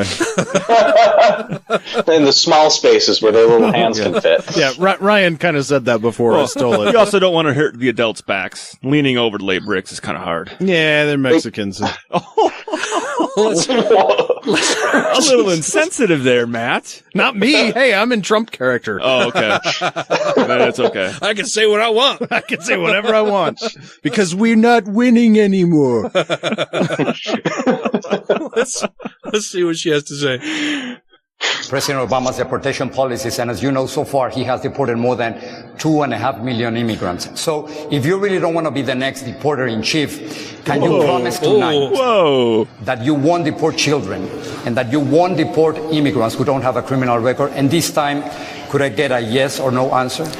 Yes, you can, because the question you were asking me were about children seeking asylum. And we have laws. That was the most critical thing I said. Under our laws, I would like to see those laws changed. I would like to see added to them a guaranteed counsel and other support for children. But if you're asking about everyone who's already here, undocumented immigrants, the 11, 12 million who are living here, my priorities are to deport violent criminals, terrorists, and anyone who threatens our safety. So I do not have the same policy as the current administration does. I think it's important I didn't hear a yes or a no. Comprehensive immigration reform, but at the same time, stop the raids, stop the roundups, stop the deporting of people who are living here, doing their lives, doing their jobs, and that's my priority. But again... But she still didn't answer the goddamn question. She never does. The simplest of words. Yes. He even said, can I get a yes or no question? And she said, sure you can. And then I'm not going to actually give you one. Yep. Can you promise tonight that you won't deport children who are already here? I will not deport children. I would not deport children. I do not want to deport family members either, Jorge. I want to, as I said... Say that the first time. She should have said that the first time. Yeah. Right. Yeah. She should have said that the first time, and that's a good follow-up to say that she's not going to deport family members either, because you can't just say, no, I won't deport kids, I'm going to leave them here as fucking orphans. Yeah, but it's more politicking, because once she was put in an absolute corner where she had to answer, she went with the right answer, the answer she knows was right, but she tried to get out of it twice. But she went with the right answer and then followed it up with something that they knew would bolster their opinion of her even more. Yeah. So and this is like a Rorschach too politically, because now the right-leaning individuals are going to listen to the first thing she said, and the left-leaning individuals are going to listen to the second thing that she said. Exactly right. She gets the best of both worlds. Right, which is why I still think, even though I prefer Bernie, she's the best candidate to beat Trump. No. Her unfavorables are just about as high as his are. Well, I don't see Bernie pulling moderate Republicans the way she does, but that's a whole nother show. Yeah. All right. Could I get another beer, please? Let's see. Let's see. Oh, yes, thank you. Can I get another beer besides the unopened one sitting in front of me? Give me 2 more minutes. Prioritize who would be deported. Violent criminals, people planning terrorist attacks, anybody who threatens us. That's a relatively small universe. So I want to be very specific. So you're telling us tonight that if you become president, you won't deport children who are already here? I will not. And that you won't deport immigrants who don't have a criminal record? That's what I'm telling you. Now, I don't want, because I'm not contradicting what I told you in the interview. Asylum is a particular legal process. Now, by saying that she won't deport people who have a criminal record, is she trying to pivot here and say that, of course, obviously, if they are here illegally, that's a criminal a criminal offense, but it's not a criminal record. So true. I mean, there's a little bit of wiggle room in there. As long as they haven't been caught yet, they haven't been charged yet. Yeah. Yeah, they haven't been charged with the crime of illegal immigration. Yeah. So they don't have a record. I don't know. We'll have to see how she follows up with that. Well, and I would go so far as to say, like a lot of people on the left don't consider illegal immigration to be breaking the law. And so when they say have a criminal record, they mean like a theft or a murder or something like that. Right. And don't even consider the fact that they're here illegally to be breaking the law when they say that. Right. Yeah, let's see how she finishes this thought here. I told you in the interview, asylum is a particular legal process. I'd like to see it changed. I'd like to see us give more support to people who come fleeing the terrible violence that they do. But under our law, we have a process we have to go through, which is different. You would stop those deportations? I would stop the deportations for children and those who don't have a criminal record? Of the people, the undocumented people living in our country, I do not want to see them deported. I want to see them on a path to citizenship. That is exactly what I will do. See, she knows how to get the applause at the end. But that took her 30 minutes to get there. Let me just say this. I don't think that the secretary... He's still trying to hammer her and make sure that she answers that. I'm going to back that up just a second here. Senator Sanders, can you promise us tonight that you won't deport children? Let me just say... So now he's asking Sanders. Oh, yeah. We'll see what his answer is. Honduras and that region of the world may be the most violent region in our hemisphere. Gang lords, vicious people, torturing people, doing horrible things to families. Children fled that part of the world to try, maybe, to meet up with their family members in this country, taking a route that was horrific, trying to start a new life. Secretary Clinton did not support those children coming into this country. I did. Now, I happen to agree with President Obama on many, many issues. I think he's done a great job as President of the United States. He is wrong on this issue of deportation. I disagree with him on that.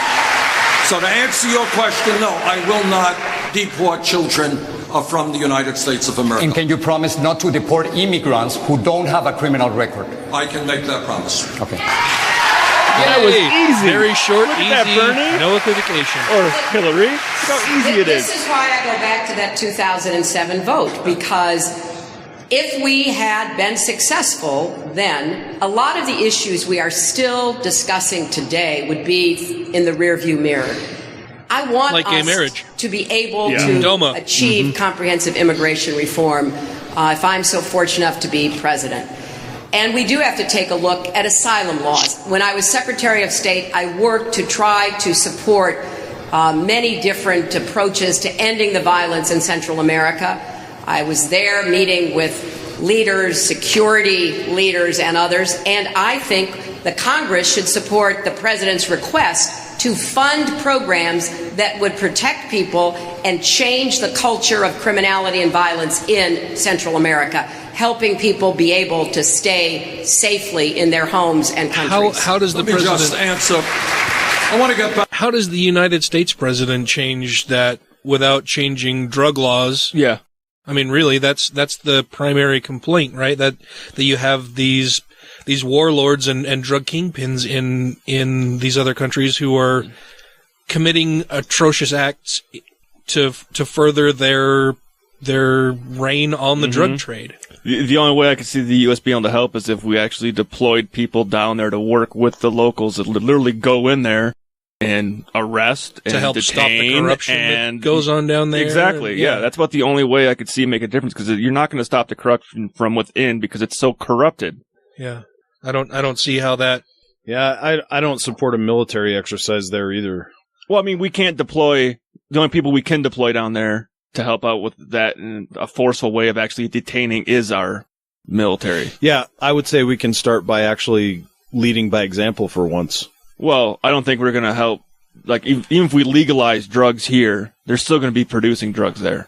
I don't know. I think that, the legalization efforts, I recall reading in the news that the legalization efforts in Washington and Colorado are already stemming the tide of marijuana going into the U.S. and actually increasing heroin and meth. Because they need to get a money product across. We'll see what Bernie We're definitely not going to legalize heroin and meth and cocaine. So I pause this with... I wouldn't be against it. I pause this with Bernie's arms in full tilt boogie. Yeah. Let's see what he has to say. Of criminality and violence in Central America, helping people be able to stay safely in their homes and countries. Let me just answer. I want to get back to this 2007 immigration bill. It's true that Ted Kennedy, a good friend of mine, and I think of the secretaries, did work very hard on that bill. God, their audio is But does anyone really believe that if that bill was all so good as the secretary is touting, that LULAC and other major Latino organizations, the largest Latino organizations in this country, said no to that bill? And I worked very hard in improving the guest worker provisions so that in 2013, a bill I strongly supported, people who were in the guest worker program in America would not be treated like slaves. Well, let me just conclude by saying that United Farm Workers considered that bill, in their words, the last best hope for farm workers and immigrants. They have proven to be right in the succeeding years. I only hope that we can put together a coalition to pass comprehensive immigration reform in the next Congress. And as I said earlier, in 2006, Senator Sanders supported indefinite detention for people facing deportation and stood with the Minutemen vigilantes in their ridiculous, absurd efforts to, quote, hunt down immigrants. So, look, I think the goal here is to elect a Democratic Senate, elect a Democratic president, and get to work immediately to get comprehensive Did you support the Minutemen, Senator? Did you support the Minutemen? I'm sorry? Did you support the Minutemen as Secretary of State? Of course not. There was a piece of legislation supported by dozens and dozens of members of the House which codified existing legislation. What the Secretary is doing tonight, and has done very often, is take large pieces of legislation and take pieces out of it. No, I did not oppose the bailout or the support of the automobile industry. No, I do not support vigilantes, and that is a horrific statement, an unfair statement to make. I will stand. Yes. Of my political career, fighting for workers, fighting for the poorest people in this country. Madam Secretary, I will match my record against yours any day. Oh, shit. Oh, snap. And he threw the gauntlet down. I think it's time for a record battle to understand what happened. In December of 2008, I just watched that movie. We were both in the Senate. There was a vote on a freestanding bill to rescue the auto industry. We both voted for it. It was the right vote. Unfortunately, it did not succeed. The Republicans marshaled the votes against it. A month later, in January, a new piece of legislation was offered that contained the money that would be used for the auto rescue. Then President-elect Obama, before he'd even been sworn in, sent word to all of us that he really hoped we would support it. He was still in the Senate. I was still in the Senate. And I voted for it. It was a hard vote. I'll tell you, it was a hard vote. A lot of the votes you make are hard votes. But the fact is, like invading Iraq. The money that rescued the auto industry like whether you deport was children in or not. that bill. Secretary. Now, Senator Sanders voted against it. That's his perfect right to vote against it. But if everyone Sanders had voted as he voted, we would not have rescued the auto. We'll pass to another. 30 more seconds. And then At least Bernie raises his hand instead of interrupting. Yeah. It's so refreshing after watching the Republican debate. Clinton is talking about. That was the bailout of the recklessness, irresponsibility, and illegal behavior of Wall Street. It was the Wall Street bailout. And I find it interesting that when Secretary Clinton, who was the former senator of New York, of course, when she defended her vote, she says, well, it's going to help the big banks in New York. Those are my constituents. And then you go to Detroit and suddenly this legislation helps the automobile workers. There was an article just yesterday where people like Senator Bayh and Ron Wyden, Byron Dorgan, former senators said, no, this wasn't the automobile bailout. We have to move on, Senator. The time is up. We have to move on. Next question. Secretary Clinton. The moderators are doing a much better job than the Republican debate team. They are. Well, but they have better people to work barriers. with. However, last November in New Hampshire, you openly said that as senator, you voted numerous times to build the wall with Mexico. What's the difference between what you did, voting to build the wall, and what Donald Trump wants to do now? Well, I think both of us, both Senator Sanders and I, voted numerous times to enhance border security along our border. We increased the number of border security agents. Versus enhancing border security not along our border. Vote for money to build a fence, a pedestrian fence. The trend I'm seeing with Hillary tonight is what I see a lot of times with religious people versus atheist, or now she's playing this game where it's like, well, Bernie's just as bad as me. She has said quite a few times tonight. Yeah, well, the last Bernie two, and I vote. Atheism Bernie is a religion too. Yeah. You guys are just as faith based. Yeah, she's pulling that. The last 2 or 3 answers has been like, well, both Senator Sanders and I voted for this bad thing. Yeah, trying to bring him down. Yeah, he has a good answer for why he did it, and then it comes back to her. Well, he and I both did this other thing too. Increase the number of border security agents. We did vote for money to build a fence, a pedestrian fence in some place, a vehicle fence in other places. And the result is that we I've never known vehicles the most that like secure fences. border we've ever had. Apprehensions coming across the border are the lowest they've been in 40 years, which just strengthens my argument that now it's time to do comprehensive immigration reform. The Republicans, the opponents, no longer have an argument. And certainly we hear a lot coming from the Republican side that is absolutely out of touch with reality. We raised money through the congressional appropriations process. We enhanced the border security. That part of the work is done. Everybody that I know has looked at it says, okay, we have a secure border. There's no need for this rhetoric and demagoguery that still is carried out on the Republican side. You've run out of excuses. Let's move to comprehensive immigration reform with a path to citizenship. And I think that makes a very strong argument in favor of doing it. But the question is, what is the difference between the wall that you voted for and Donald Trump's wall? It's a big difference. I mean, first of all, as I understand him, he's talking about a very tall wall. That's exactly where she went. Right, Ryan. A beautiful I was joking. The most beautiful tall wall, better than the Great Wall of China, that would run the entire border, that he would somehow magically get the Mexican government to pay for. And, you know, it's just fantasy. And in fact, if he cared to know anything about what members of Congress like the senator and I have done, where it was necessary, we did support some fencing. Where it was necessary, we did add Border Patrol agents.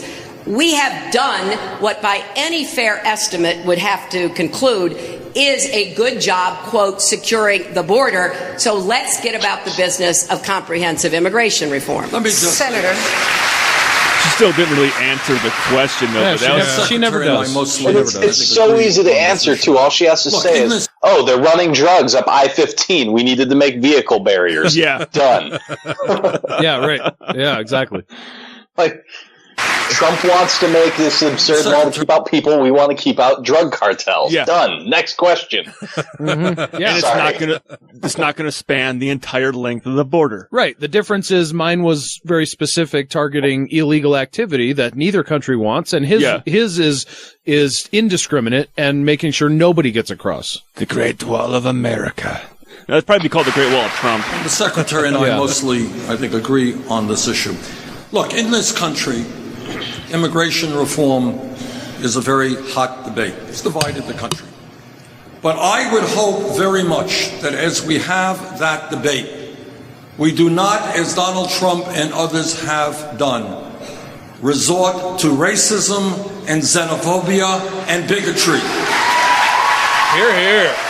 This idea of suddenly one day or maybe a night rounding up 11 million people and taking them outside of this country is a vulgar, absurd idea that I would hope very few people in America support. Your time is up, Senator. Thank you. Way too many people Now we have a question from the audience, for both of you. Tenemos una pregunta de nuestra audiencia. It's amazing how respectful this is. Gracias, María Secretaria Clinton, Senador Sanders, quiero presentarles a Lucía Quieje. Ella es una inmigrante guatemalteca. Está aquí con sus 5 hijos, quienes no han visto a su padre desde que fue deportado hace 3 años. Lucía Quieje. She's an immigrant from Guatemala. She's here with her 5 children who have not seen their father since 3 years ago. She has a question. That was insensitive. Señor Lucía, ¿qué le quiere preguntar? That's a great movie. Quiero yo preguntarle que yo tengo un gran dolor.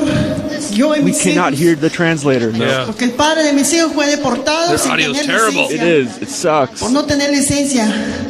Él era un hombre trabajador. Your audio is bad and you should feel ¿Qué bad. pueden hacer ustedes para parar las deportaciones y reunificar las familias? Senator Sanders, as you can see, this is a very painful and personal issue for Lucia and her family. She wants to know what you would do to stop deportations, but most importantly, to reunite families like hers. Well, I absolutely support that. At the heart of my immigration policy, and I should say that the New York Times editorial board called my immigration policy the most progressive and the strongest of any candidate running. Terrible but to answer start your to his question, answer. the essence of what we are trying to do is to unite families, not to divide families. The idea that a mother is living here and her children are on the other side of the border is wrong and immoral. A number of months ago, I have to pause it here for a second to say, Taylor, you can't see this, but like the visual of this is kind of creepy. Like they have a guy wandering through the audience with a microphone, talking to this poor woman in the audience who has been separated from her family because they've been deported, and he's whispering like right into her ear what Bernie Sanders is saying, and he's translating into her ear, which is good because he's translating for her so that she can understand what he's saying. But it just the optics of it are just incredibly creepy. Yeah, he's definitely leaning on her. But they also left his microphone on so we can hear him very faintly. Whispering to her. That's what that is. Yeah. Okay. Man, their audio sucks. Now, okay, so, and I may not be familiar with this, but it's possible, if I recall correctly, within a lot of like Hispanic communities, the personal space bubble is a lot smaller. So that could be it with the lean, but I can't see. Well, he is also he's resting like a his foot head taller. on her head. I don't think it's any big deal, really. It just for our standards, it's a little strange looking. I'm Caucasian. I don't have a bubble. I have a bubble. What's up with you and cock stuff tonight, man? I didn't say cock. I said bubble. You said Caucasians. Caucasian. Oh, right. Okay. Right. So, okay, now that said, I support Bernie a lot, but this is a weak answer. Like, he's not answering the question, and I don't know why. Yeah. Well, I mean, he is answering it, but it's just, it could have been so powerful from the beginning. They set him up perfectly. But that being said, he could have teed off on it. Oh yeah. This was a softball. I think it's also a challenging question because you have to make broad changes to law, and I think in order to get it to happen where you can.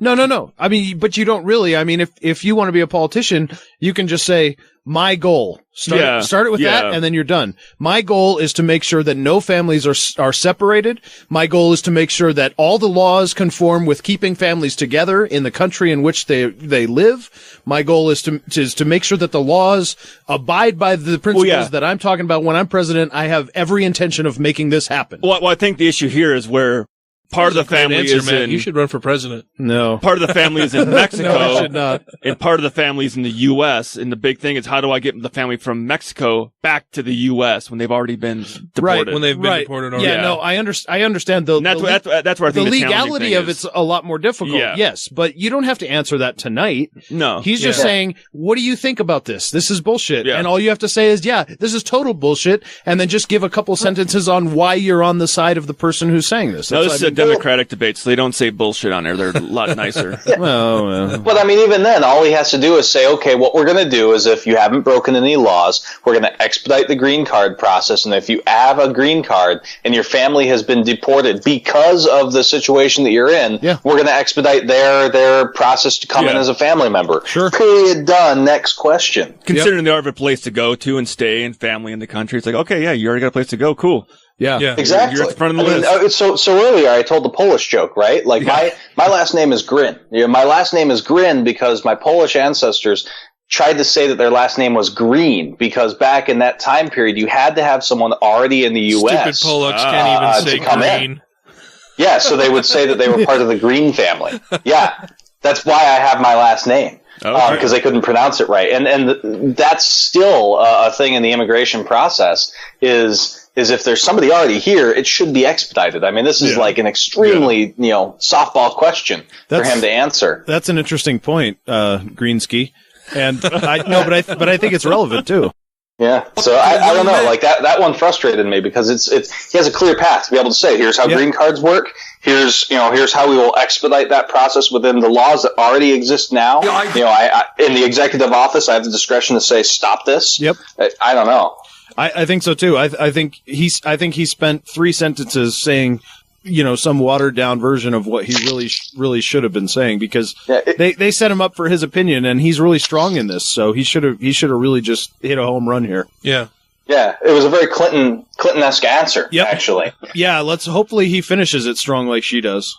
On the other side of the border is wrong and immoral. A number of months ago, I talked to a young man who was serving in the United States military. And while he was serving in the military, his wife was deported. That is beyond comprehension and policies that should not be allowed to exist. So, ma'am, I will do everything that I can to unite your family. Your children deserve to be with their mother. Well, Thank you, Senator Sanders. Yeah, he ended it pretty strongly, but I still think that whole thing should have just been a slam dunk home run, full court. Other sports ball thing, yeah, everything. All the sports. I'm not a sportser per se. He should have kicked a home run. Yeah, really. Yeah, run it into the end zone or yeah, shot a hole in one or whatever. But unite your family. Your children deserve to be with their mother. Thank you, Senator Sanders. Yes, Secretaria Clinton, usted también ha dicho que no quiere separar a más familias, pero ¿cuál es su plan para reunificar a familias como la de Lucía y para unir a miles de niños estadounidenses con sus padres? Secretary Clinton, you've also said you want to stop deportations, but what's your plan to reunite families and thousands of children, U.S. citizens, with their parents? Well, first of all, please know how brave I think you are coming here with your children to tell your story. Because we could deport you like that. Yeah. It's not a Republican debate. We actually have cops waiting outside right now. Many people You've heard really of ICE, right? Understand. And I want you to know that in the work that I've done and the many families that I've met, I have heard similar stories like yours, where Can I ask a question real quick? Your husband is deported. Can we pause? Yeah, absolutely. Okay, so I just have to ask, is the video stuttering at all right now, or is that her? That's her. Yeah. It's Okay. mostly her. So when I was in college, my internship was in lie detection, and right now what she's doing sounds exactly like what's called semantic aphasia, which is where her speech patterns are breaking down because she's making shit up as she goes. And I've noticed her doing that more and more lately, especially when the person shouted in the audience in the Monday debate, what's your plan, when she was talking about the education plan. And she's been doing that more and more in the debates where she's stuttering or she's using a lot of filler words as she's making her way to answers to her questions. Sorry, go ahead. No, finish your thought. Sorry. I was just going to say, I don't know if that's relevant, or if that's just too deep in the weeds, but that's a thing I've been noticing she's doing, and it's crazy. I think it's super fascinating. I just want to say, is there any possible way that we could eliminate the fact that she's, in her 60s and dealing with a whole bunch of rapid fire questions of things that maybe she hasn't thought as deeply as she should have? At this point, would it also look this way if she was searching for an answer? I would say no. Okay. Because if she was searching for an answer, she would have one pause as she processed it, right? So the difference is somebody says, Taylor, what did you do while you were in vacation? Pause. Well, first I did X, versus, hey, did you steal that cookie? Well, about cookies, you see, on Tuesday I was, right? The difference between those two things is that the person is trying to make a response versus pausing to contemplate and then go on with a response. And the second thing I would say is she's an affluent, older person, right? And they don't age the same as other people. There are studies that bear this out. Okay. So she will be much fresher, as an affluent 60-year-old than, say, a not affluent 60-year-old would be cognitively. Okay. She's had the best medical attention money can buy. Right. Well, and she's actively engaged, and I'm sure she's healthy, beyond the medical attention. Yeah, so, and this wouldn't be the first time that she's had to think about these types of things. Well, that's true too. Yeah, of course. I mean, these should be answers that she has on the ready. Right. Yeah. I'll keep a lookout for where her eyes are located and some of her micro expressions as well. And I want you to know that in the work that I've done and the many families that I've met, I have heard similar stories like yours, where your husband is deported, your children's father is gone, you are doing your very best to support your children, but it is time to bring families together. And I don't think there's any doubt that we must do more to let stories like yours be heard more widely so that more Americans know what the human cost of these policies are. And I will do everything I can to prevent other families from facing what you are facing, and I will do everything I can to pass laws that would bring families back together. And I hope that your children are all either citizens born in this country or eligible for the programs that President Obama has put into place, DACA and DAPA, because I will defend those and I will absolutely protect your children, yourself, and try to bring your family back together. Gracias, Secretary Clinton. Thank you, Secretary She finished strong on that one. But notice how first she did the stuttering kind of thing, the pauses, and then once she got into her groove, her speech was very steady, and that's why I stand by my earlier assessment. I really think that she was waffling hard there, trying to come up with a response. Well, that's what I was going to say when she was telling the story about meeting people that had similar situations. Was she making that up then? Like as a total farce? It sure seemed like she was, I couldn't say, definitively that she was making it up, but she was struggling to find a way to get to the narrative that she wanted to get to. Yeah. And it was her signposting, her transition, if you will, to get from the question to territory where she is familiar. It's a common speech pattern. Somebody asks you, hey, what about X? And you say, well, X is really nice, but my research is more oriented towards Y. Let me tell you more about Y. Right? Mm-hmm. And in politics, you have to draw that out. So for her, she uses anecdotes or repeating the question back to them. Yeah. To buy time to think about it a little bit more. Exactly. And to meander through a transition to the topic that she wants to talk about. Yeah. Yeah. You gave me a great idea for breakfast too, and this Saturday I'm going to waffle hard. So thank you. Now, okay, that said though, it's a really fun game. Donald Trump does the same thing. And it's a lot of fun to watch him do it too. Yeah. Although he's got all kinds of cool linguistic shit that he does. I think he's just mouth salad. Mouth salad? Mouth fruit salad, I think would be what Ben Carson would say. With a little bit of shit stirred in. Oh, yeah, nice. Wow. Santorum's out, man. I don't know what you're talking about. True. Now let's go back to Karen. Thank you, Enrique. Secretary Clinton, a Washington Post poll just yesterday found that only 37% of Americans consider you honest and trustworthy. Now, when you've been asked about this in the past, you have said that this is the result of many, many years of Republican attacks upon you. But Americans have also had 25, more than that, years to get to know you for themselves. Is there anything in your own actions and the decisions that you yourself had made that would foster this kind of mistrust?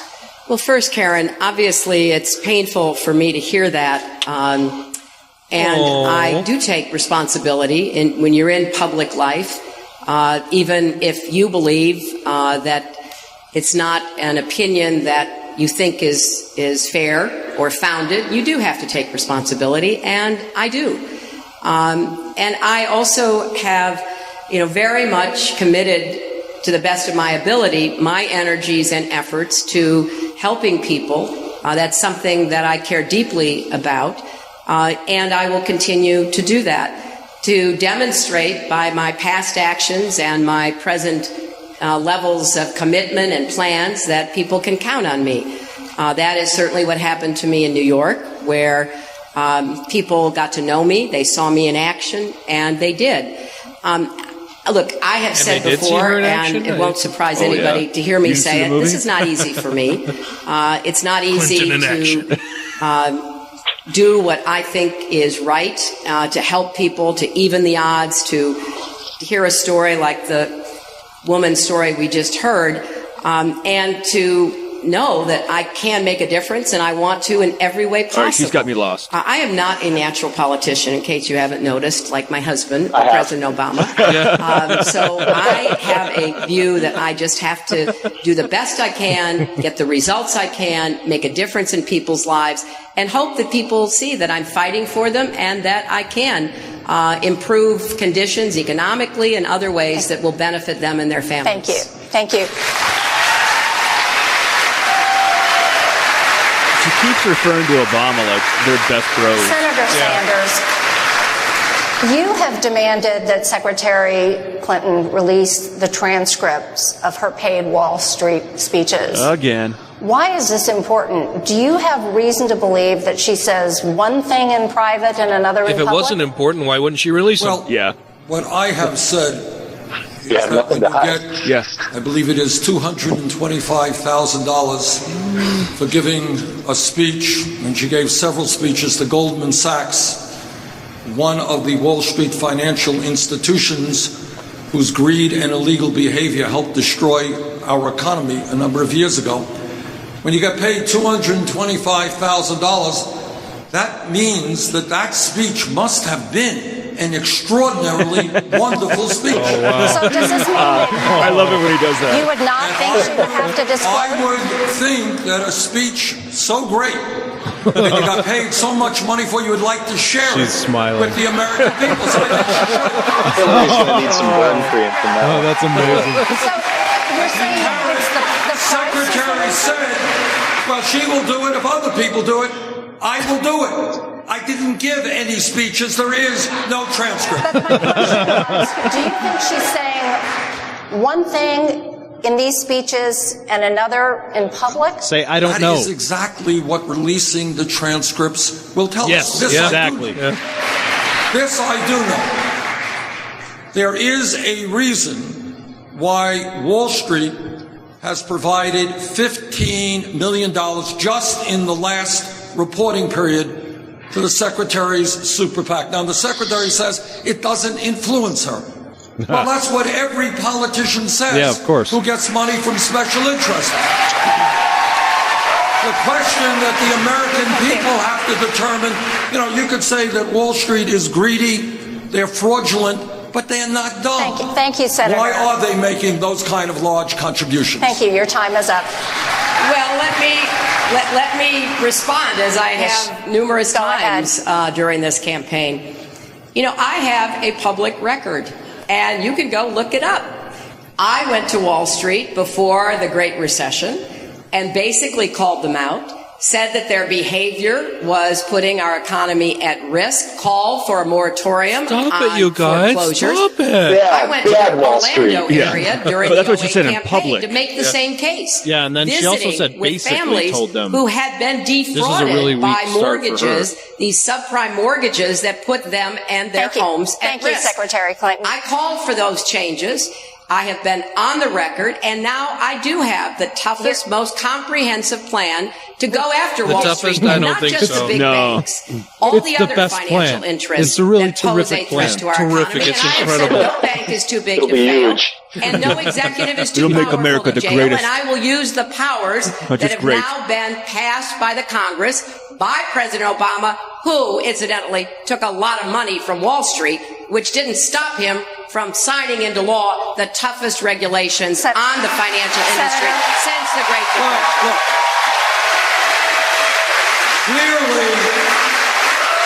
Clearly, the Secretary's words to Wall Street has really intimidated them. And that is why they have given her $15 million in campaign contributions. Little of that New England sarcasm there. Yeah. Oh, I like it. Clearly, they're terrified of Hillary Clinton. That's why they keep giving her money. Yep. Yeah, they're so scared they're paying her to keep her away. I think she just got burned. Oh. I love Bernie's jokes. I believe is, in fact, that we have a corrupt campaign finance system. And it's not just Wall Street, it's the drug companies who receive millions of dollars from the fossil fuel industry. We've got to overturn Citizens United. Well, wait a minute. Now, I just think it's worth pointing out that the leaders of the fossil fuel industry, the Koch brothers, have just paid to put up an ad praising Senator Sanders. There are a lot of different powerful interests in Washington. I've taken them on. I took on the drug companies. I took on the insurance companies. Before there was something called Obamacare, there was something called Hillary Care, and I worked really hard to get a comprehensive health care reform, and they beat me. So we're going to move on to the next. I have a long record of standing up to special interests, and I will continue to do so. Really. We have we're going to move on to the next question, and it's. Do you want me to butt in here with that ad? Yes, please. Yeah, I was looking for it. Okay. So according to Politico, basically what happened is the Koch brothers agree with Bernie Sanders on opposing the Export-Import Bank. If any of you watched Monday's debate, this came up.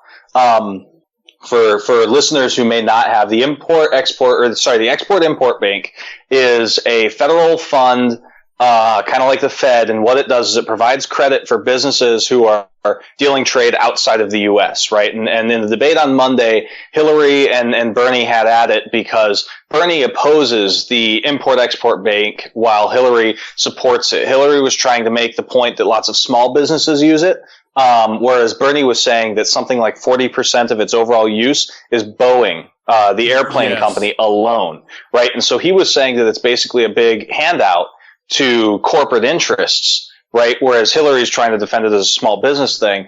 The Koch brothers are supporting Bernie Sanders for opposing the Export-Import Bank, and that's because the conservatives now have rallied against the Export-Import Bank, primarily saying that it's big government. And I would imagine, this is just me talking here, that it's probably so that they can support Bernie to undermine Hillary. Right. Yeah. And I remember seeing that in the debate, and I agreed quite heavily with Bernie on it too. When they're saying, it's like, you're using federal money to prop up an already large, giant fucking corporation. Yeah. Right. Well, the funny thing is that, you know, she's trying to, I don't know. I don't trust the Koch brothers in anything ever. No. I mean, I'd have to actually go look at it to be, you know, I'm highly skeptical of it. So everything they do is in their own self-interest. So the fact that they agree with him on one particular point doesn't necessarily mean anything to me specifically. Right. Well, and even the article asserts that Sanders attacked the Koch, saying that they produced the ad in order to damage his cred with Democrats by being supported by the Kochs, and that they're trying to attack Clinton by supporting Bernie. So, like, it's a heads I win, tails you lose kind of thing for the Kochs to produce it. Right.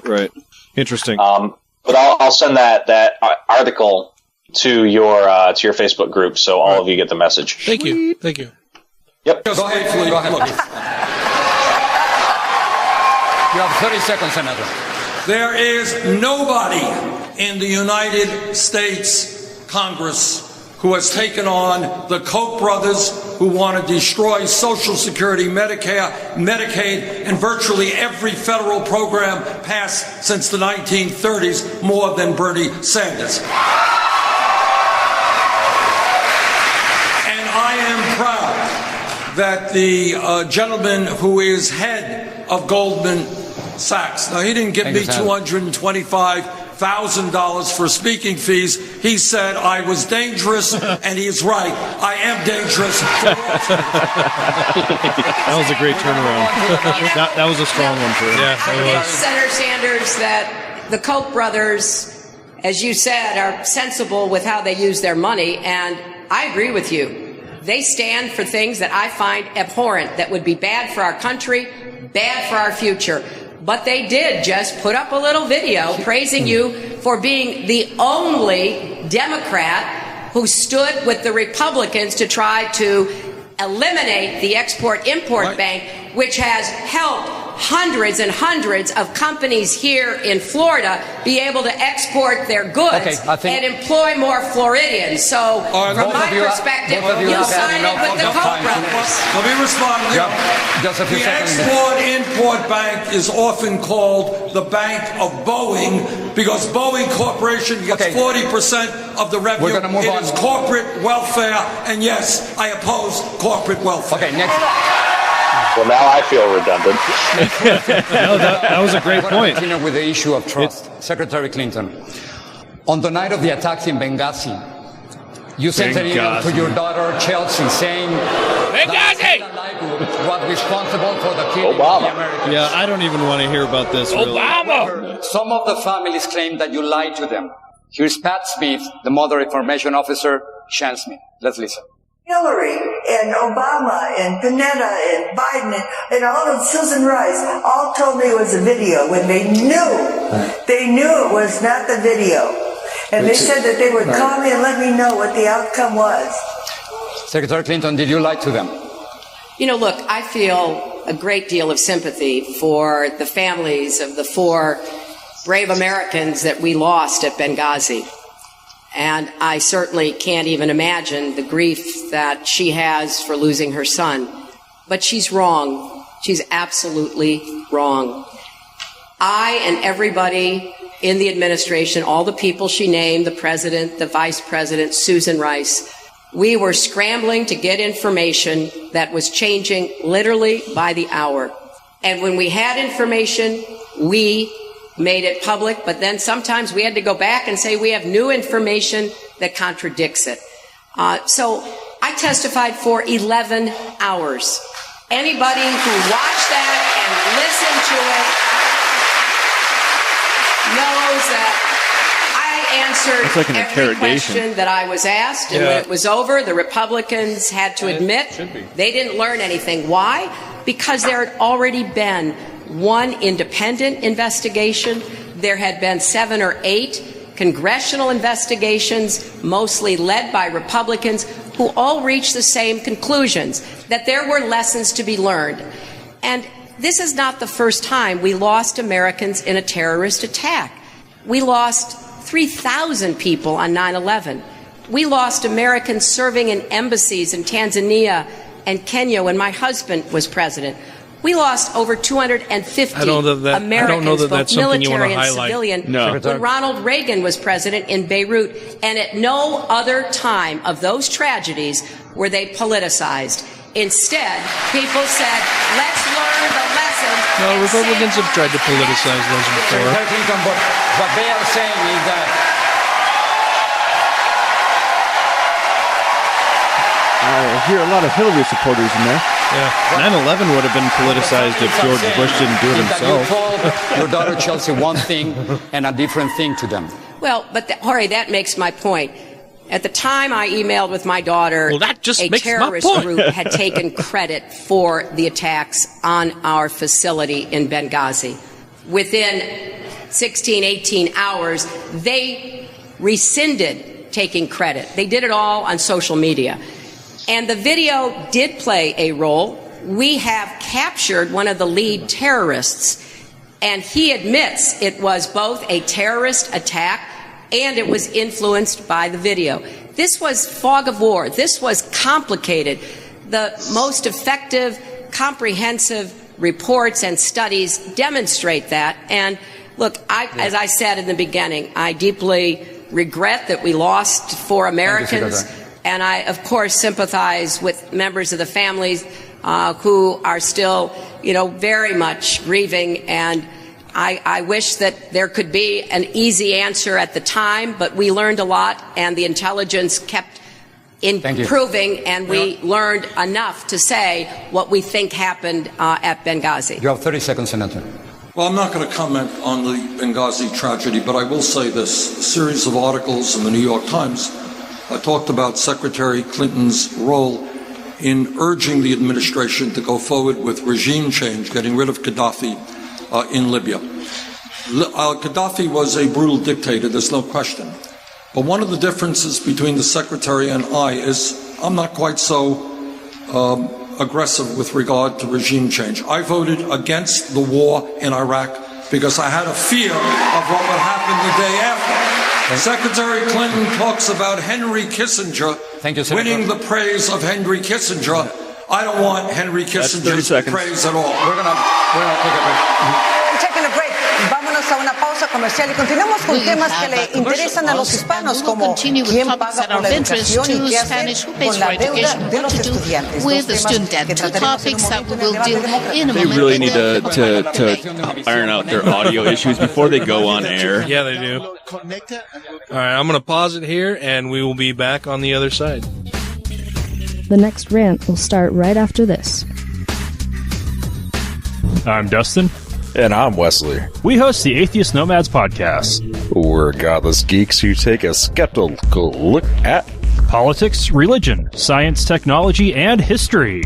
We also interview leaders in the atheist, skeptic, and humanist community. Check us out at atheistnomads.com. That's atheistnomads.com. Welcome back. We are continuing our coverage of the Democratic primary debate in... Where is this Florida. again? It's in Florida. That's right. Remember, global warming. They're going to be underwater. Right. Florida for Univision. America's dangling little... Yeah, what? All right, here we go. Sleeping on the mic. Yeah, Miami. Now connected with Univision for you to send I've only been to Florida once. I didn't like it. It was for training. It sucked. First Democratic. There you go, Dan. There's that hottie again. And then there's the lady on the left as well. She has a Spanish accent. I don't care. Morning O'Malley, candidate that withdrew. Gabby, good evening. Good evening. We heard a lot about immigration, about the deportations. Translators, and horrible. In your opinion, who defended him or herself better, and who represented the immigration proposal?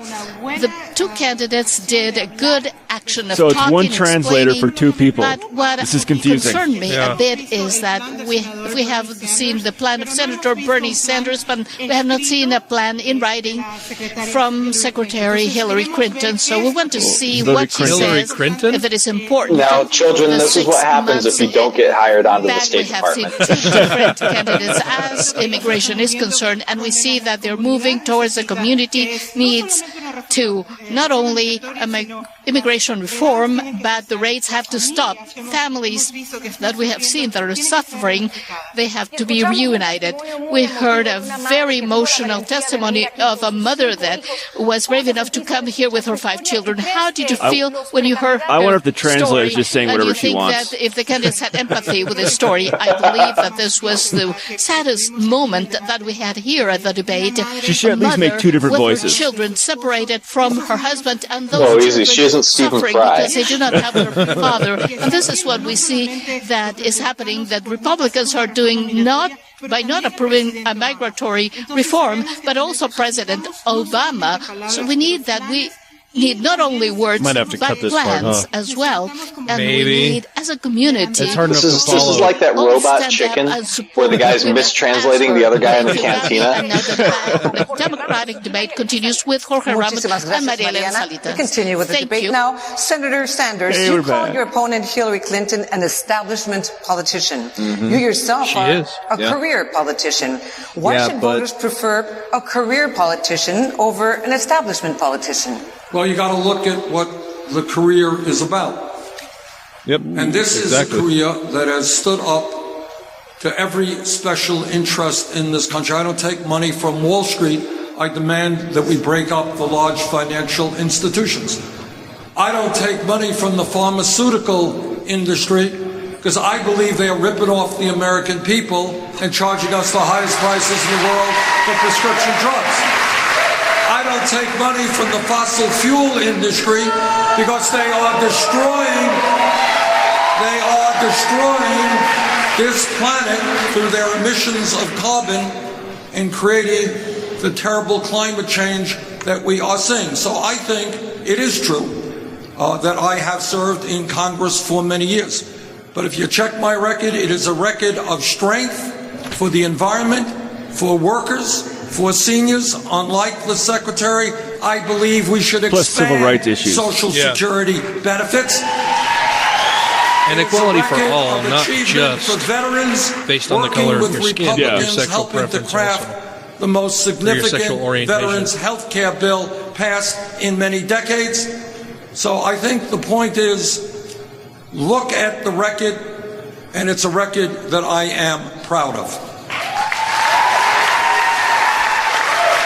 Secretary, for Latinos, according to the Univision Washington Post poll, the #1 issue is jobs and the economy. Latino employment rate is higher than the national average. Their net worth has gone down 43% during the Obama years, and 60% of Latinos make less than $15 an hour. So last week you tweeted that for the GOP, the economy is an afterthought. Well, many Latinos feel that they are an afterthought.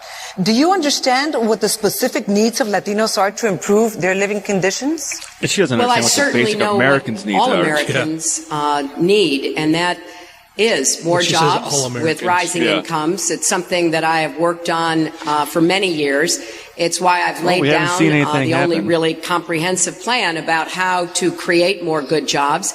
And there are several things that need to be addressed. We do have to do more infrastructure spending. That will put many Americans to work. It's a good job that gets you on the ladder to the middle class. We need to improve the conditions for manufacturing in our country and punish those companies that want to export jobs. We need them to be incentivized to create jobs right here in America.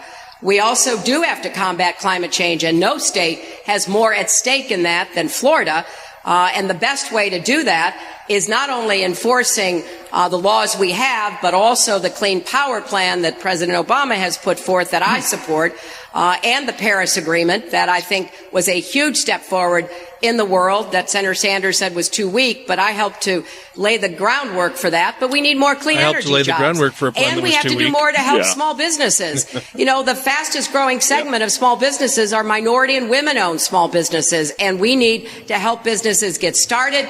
The very distinguished Congresswoman from New York, who's been on the Small Business Committee, Congresswoman Velasquez, knows exactly what we need to be doing to create more small businesses. We do need to raise the minimum wage, and we have to guarantee equal pay for women. Secretary, that will help Latinos as well as every other working person in our country. Secretary, you talked in general terms, but you haven't really said what you would specifically do to improve the living conditions of Latinos. Everything I just said will improve the living conditions, and I've spent a lot of time and effort talking to and mostly listening to Latinos.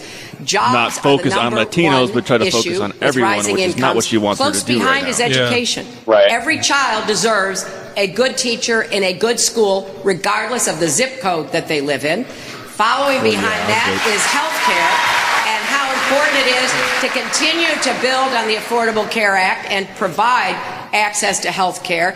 And then there are a number of other issues, comprehensive immigration reform certainly being time is up. At the Secretary, top. sorry, your time is up. Okay, let me answer that. I like these people are actually doing a good job as moderators. They're doing good moderating. Well, not only that, but Clinton and Bernie are a lot more accommodating. Civil.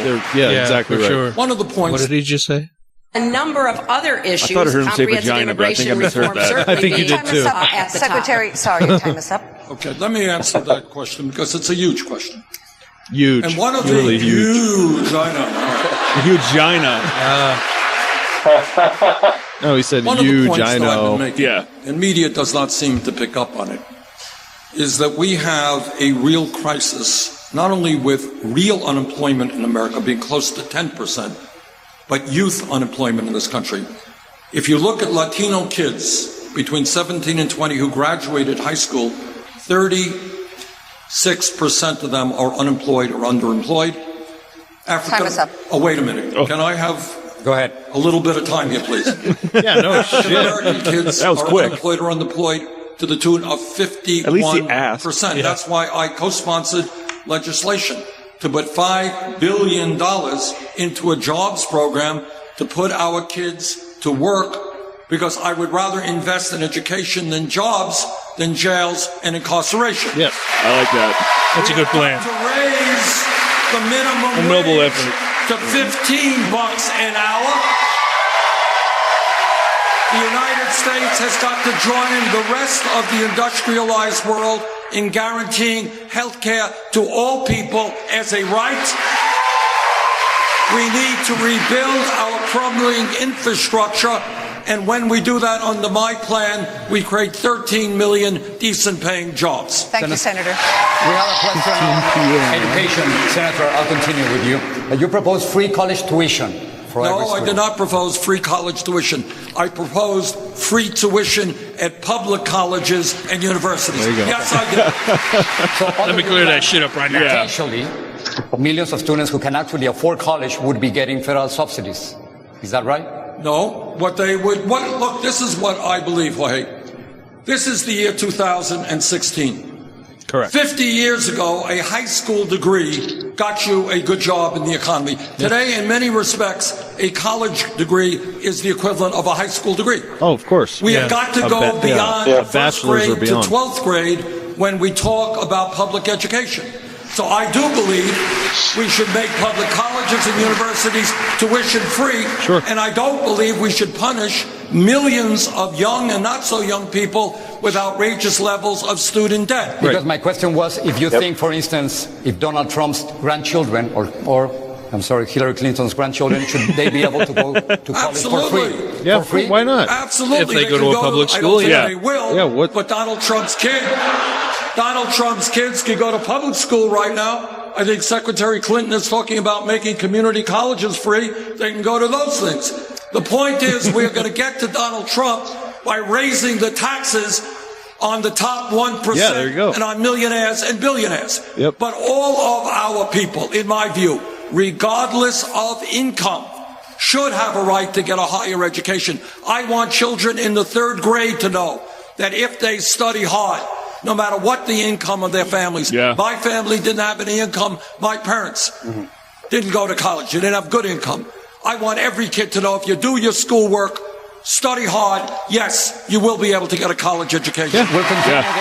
I think that's, because right now it's a whole bunch of bullshit. Yeah, how can you argue against that? Muchas gracias, Jorge Ramos. Secretaria Clinton, acabamos de escuchar la posición del senador Sanders sobre colegiaturas gratuitas, pero hay millones de estadounidenses, estudiantes que no pueden pagar sus préstamos. Maide Martínez tiene 20 años y es un estudiante de ciencia política. We just heard about free tuition from Senator Sanders, but right now there are millions of students who can't afford to pay their loans. Maide Martínez is 20 years old and she's a major political science at Miami-Dade College. Buenas noches. Yo quiero sacar un doctorado, pero para hacerlo voy a tener que pedir un préstamo estudiantil. ¿Qué van a hacer para ayudar a pagar la deuda de esta generación? Secretary Clinton, she says she wants to go to grad school and get a PhD. What are you going to do to help her achieve that goal and pay off her student debt? Well, congratulations on your education and also on your plans for the future. And here's what I will do. We're going to refinance everyone's existing student debt.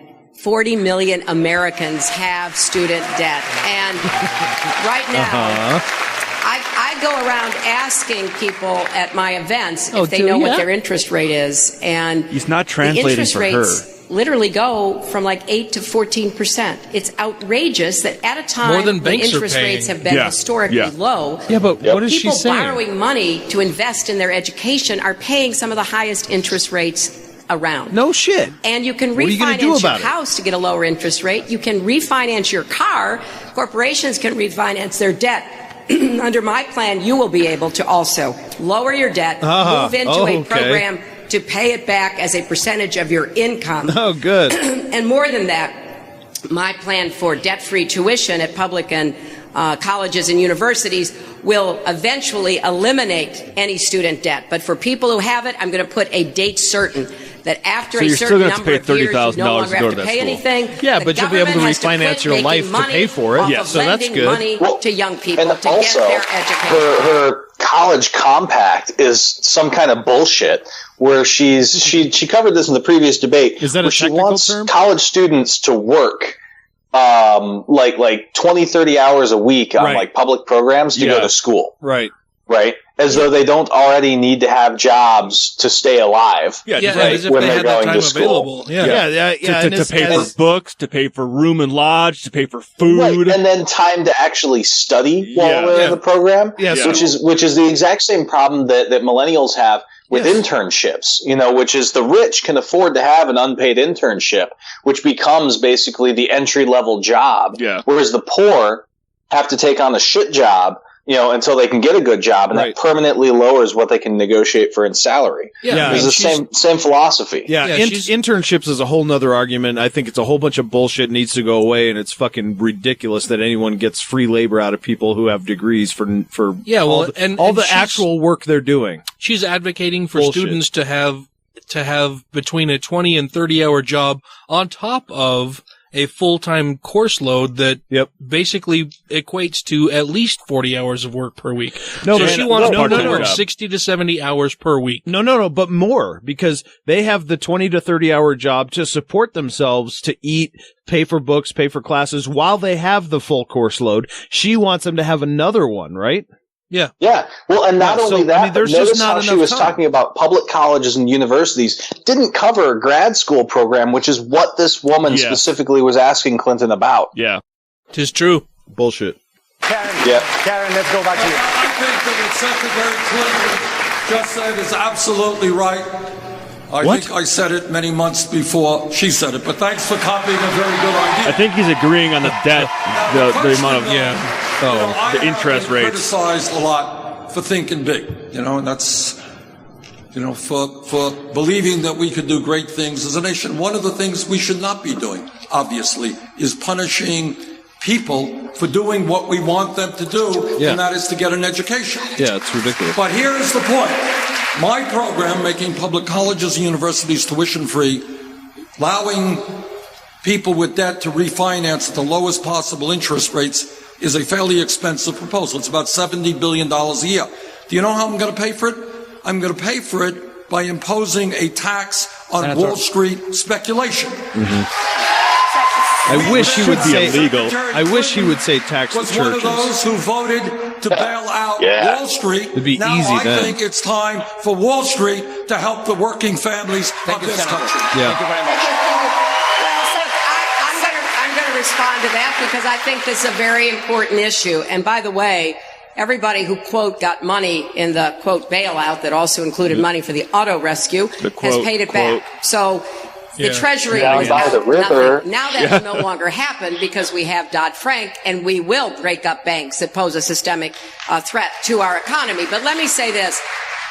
Senator Sanders I love that the crowd applauds for Hillary every time she makes a point that's He's Bernie's. talked about like, what are you supporting universal her for? single-payer health care for everybody. Why do you want to almost Bernie when a Bernie is running? As many of us have, and more importantly, independent experts, it's very hard to get answers. That's a good point. And a lot of the answers say that, this is going to be much more expensive than anything Senator Sanders is admitting to. They want the diet This is going to increase the federal government dramatically. And, my dad used to say, if it sounds too good to be true, it probably is. And we deserve answers about how these programs would actually work and how they would be paid for. Folks, I want you all to think what Secretary Clinton is saying is that the United States should continue to be the only major country on earth that doesn't guarantee health care to all of our people. I think if the rest of the world could do it, we can. And by the way, not only are we being ripped off by the drug companies, we are spending far, far more per capita on health care than any other major country on earth. You may not think the American people are prepared to stand up to the insurance companies or the drug companies. I think they are. Thank and you, I think we can pass a Medicare for all. This is a very important point in this debate because I do believe in universal coverage. Remember, I fought for it 25 years ago. I believe in it, and I know that thanks to the Affordable Care Act, we are now at 90% of universal. Weird that then in 2008 she was running against Barack Obama on that very fact, right? Yeah. Yep. I mean, she can say all she wants, but the fact is that she ran against Barack Obama on that point. 4 years ago, not very long. 8 years ago. I will build on the Affordable Care Act. I will take it further. I will reduce the cost. But I just respectfully disagree between the Republicans trying to repeal the first chance we've ever had to get to universal health care and Senator Sanders wanting to throw us into a contentious debate over single payer. I think the smart approach is build and protect the Affordable Care Act, make it work, reduce the cost. I think we need a single payer. Okay. Why would you not go for single payer? What is the point of crawling toward it? Health Education Labor Committee that helped write the Affordable Care Act, and it has done a number of good things. But when Secretary Clinton says, well, 90% of the people have insurance, not really. Right. Many of you may have insurance, but you have outrageously high deductibles and co-payments. Yeah. 1 out of 5 Americans cannot afford the prescription drugs their doctors prescribe. Elderly people are cutting their pills in half. I do believe that we should do what every other major country on earth does, and I think when the American people stand up and fight back, Yeah, we can. Okay, wait. Yeah, it needs a complete overhaul, not just a couple of Band-Aids. I mean, ACA is okay, but it's a tiny step that was rolled out pretty Florida poorly. mayors have asked us to raise with you. They have asked us to share with you their concern over the effects of rising sea levels and climate change in their communities. Yes. Just take a look at this map. So this map is showing You can see that no state has more at stake than Florida does, Yeah, they've and lost no city miles has and more miles at stake at than just 2 Miami, the meters city of in which we are sea sitting. rise. But many Basically, the whole southern tip of Miami argue being that this gone. is not a man-made problem. Florida. Senator Sanders, is it possible I've had a long day. move forward on this issue if you do not get a bipartisan consensus? And what would you do? Well, first of all, Karen, when you have Republican candidates for president and in Congress telling you that climate change is a hoax, which is Donald Trump and other candidates' position, what they are really saying is we don't have the guts to take on the fossil fuel industry. What candidates are saying is if we stand up to the fossil fuel industry and transform our energy system away from coal and oil and gas to energy efficiency and wind and solar and geothermal and other sustainable technologies, do you know what happens to that Republican who listens to the scientists? On that day, that Republican loses his campaign funding from the Koch brothers and the fossil fuel industry. So you've just described the problem, but how would you move forward given that this is the situation? The way I would move forward in every other area. And what we are doing in this campaign is fighting not only to become president, but I'm the only candidate who says no president, not Bernie Sanders, can do it all. You know what we need, Karen? We need a political revolution in this country. And when millions of people stand up and tell the fossil fuel industry that their profits, their short-term profits, are less significant than the long-term health of this planet, we will win. That is the way change always takes place. Secretary Clinton, can you do this without a bipartisan consensus? No major environmental legislation is ever passed without bipartisan votes. Well, Karen, first of all, I was proud to have a number of mayors from Florida campaign for me in South Carolina. I had a chance to talk to some of them about this issue.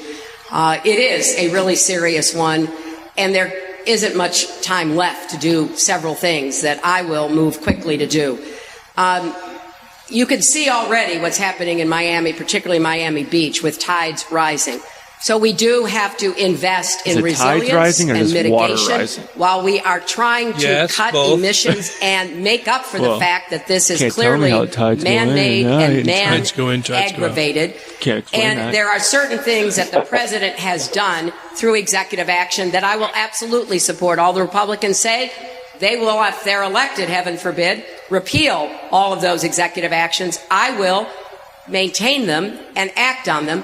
The Clean Power Plan is something that Senator Sanders has said he would delay implementing, which makes absolutely no sense. We need to implement all of the president's executive Sanders is laughing, and quickly move to make a bridge and he gave from a what the coal fuck to face. natural gas to clean energy. Still doing That is the way we will keep the lights on while we are transitioning to a clean energy future. And when I talk about resilience, he just looked I think at the that is an moderators area we and said, can get "Come on." Republican support on. 30 seconds. Let me be very clear. Because after I all, have introduced. excuse me. Did you ask me to Your time is up, Clinton. You can finish, Secretary, and you'll have 30 seconds. There is a lot of Madam Secretary, legitimate when he asked me to concern. speak. You don't have to do much more than look at rising insurance rates. Secretary, thank you very much. Most of the property in Florida will be at risk in the next 50 years. I think I can get a bipartisan consensus on resilience and then implementing the president's orders until we frankly win back enough seats, take back the Senate, and get back to bipartisan. It takes way too long to get to her point sometimes. Yeah. So wait. That was a bit confusing. The moderator asked Sanders to speak, and then Hillary talked over him, right? Yes. Yeah. You could actually hear the moderator go 30 seconds, and he points to Bernie. And Bernie starts talking, but Hillary kept going. Yeah, she just kept talking over him. Yeah, and they just sort of let her go. Yeah. And Bernie was trying to get it. He's like, wait, you asked me to speak, right? and he was pointing at them, and the camera was on Bernie. I think that's the first moderator flub that we've noticed this evening for sure. And Hillary didn't even like pause. Well, but to be fair, I mean, the moderators are doing okay, but these two are much more well behaved than the Republicans. Yes. Yeah. This is the first only sort of incident, and they fucked it up. So I don't know how great the moderators really are. They're They're better than we've seen before. They're doing better than the Republican debate. For sure. I think the candidates are better. Well, yeah. Well, but the moderators are at least like, yep, I think it's both. You're done. You're done. It's not an and or. It's both. I'm not sold. I mean, this was the first time they had a chance to actually moderate, and they didn't do it. The Senate and get back. You're a hard sell, though. Senator Jorge, may I have as much time as she just had, please? This is your debate. Thank you. Let's be clear. You're looking at the senator who introduced the most comprehensive climate change legislation in the history of the United States Senate. Now, I hope that Secretary Clinton would join me if we are serious about climate change, about imposing a tax on carbon on the fossil fuel industry and making massive investments in energy efficiency and sustainable energy. And by the way, while we are on the subject of energy, I hope you'll join me in ending fracking in the United States. Nice. Oh, yes. There's at least one guy who really liked that idea. Yeah. Frack you, Clinton. You mean Dan? Senator Elizabeth Warren says personnel is policy. And she says that there is a revolving door between Wall Street and the highest levels of economic policy making and regulation in Washington. 3 of the last 4 Treasury secretaries appointed by Democratic presidents had ties to Citigroup. Do you agree with Elizabeth Warren's criticism that both your husband's administration and President Obama's have relied too heavily on advisors who represent the worldview of the big banks? Well, Karen, I do agree that we have to end the revolving door. I strongly support a piece of legislation from Senator Tammy Baldwin that would do just that. And I will be looking for people who will put the interests of consumers first, who will do more to try to make sure Main Street flourishes. And I will very much reach out and ask for advice as to who should be appointed, including to Senator Warren and many of my other former colleagues in the Senate. But I think it's important also to look at what we want to accomplish. You know, in the debates we've had, maybe this is the 7th or so, Senator Sanders is always criticizing the 2 recent Democratic presidents, President Clinton and President Obama. And that's fine, but I wish he would criticize and join me in criticizing George W. Bush, who I think wrecked the economy. And you know what? Fuck you, Clinton, because he has done that. Yeah. Right. I mean, of course he doesn't agree with George W. Bush. Of course he doesn't. Yeah. I wish that he would join me in criticizing them. Fuck you, he has the whole fucking time. Yeah, before the debates fucking started, he was criticizing them. Yeah, I'm also really interested to see what happens if Warren addresses Hillary Clinton name dropping her, because Warren has stayed out of the primary, very deliberately. Yeah. Yeah, I was in. My ears perked up too when she said that. Oh my God! Well, and for her to say, "I wish he would join me in doing this." Fuck you! He's been doing it from the fucking beginning. Well, as if to imply that he somehow supports W. Yeah, like, are you kidding me? You're too far right for him. And join me in criticizing George W. Bush, who I think wrecked the economy. Even Republicans don't like him anymore. For the Great Recession. You know, at the end of the 90s, we had 23 million new jobs. Some Trump-level Incomes right went up there. for that everybody. Was bad. We were talking earlier about what needs to be done for Latinos and African Americans. Well, we were doing it by the end of the 90s. Median family income went up 17%. For minorities, it went up even more. Along came the Republicans. Trickle-down economics, one of the worst ideas since snake oil, was put back into place. And we ended up with the Great That's Recession. A good line. President Obama had to rescue the economy, and I don't think he gets the credit he deserves for doing that. Senator Sanders, your name was mentioned. Well, let me say this. I gather Secretary Clinton hasn't listened to too many of my speeches, but followed my work in the Congress, because very few people stood up to George W. Bush, whether it was the war in Iraq. There we go.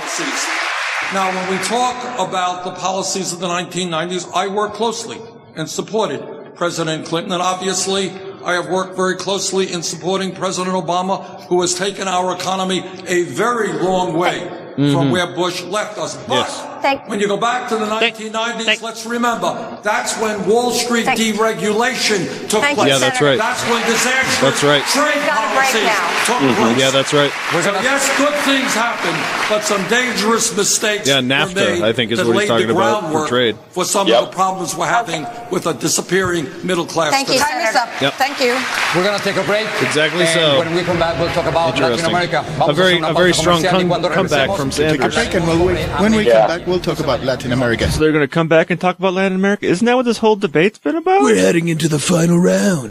I was going to say, in addition to NAFTA, he's probably also talking about the deregulation of the telecom industries and the housing markets. Yes. I mean, a whole lot of bad economic policy came out of the Clinton administration, which were kind of like the precursors to what festered in the Bush presidency. Right. Yeah. I meant specifically in trade, but yeah, I mean, all of that stuff, I think. But I mean, there's no doubt the economy was better under Clinton and Obama than it was under George W. Bush. Well, Clinton actually left office with a surplus. But yeah, well, right. But I just the implication there that somehow Bernie Sanders doesn't like Obama or Clinton, but supported W in some weird way. Yeah, that was just weird. Off the wall and bizarre.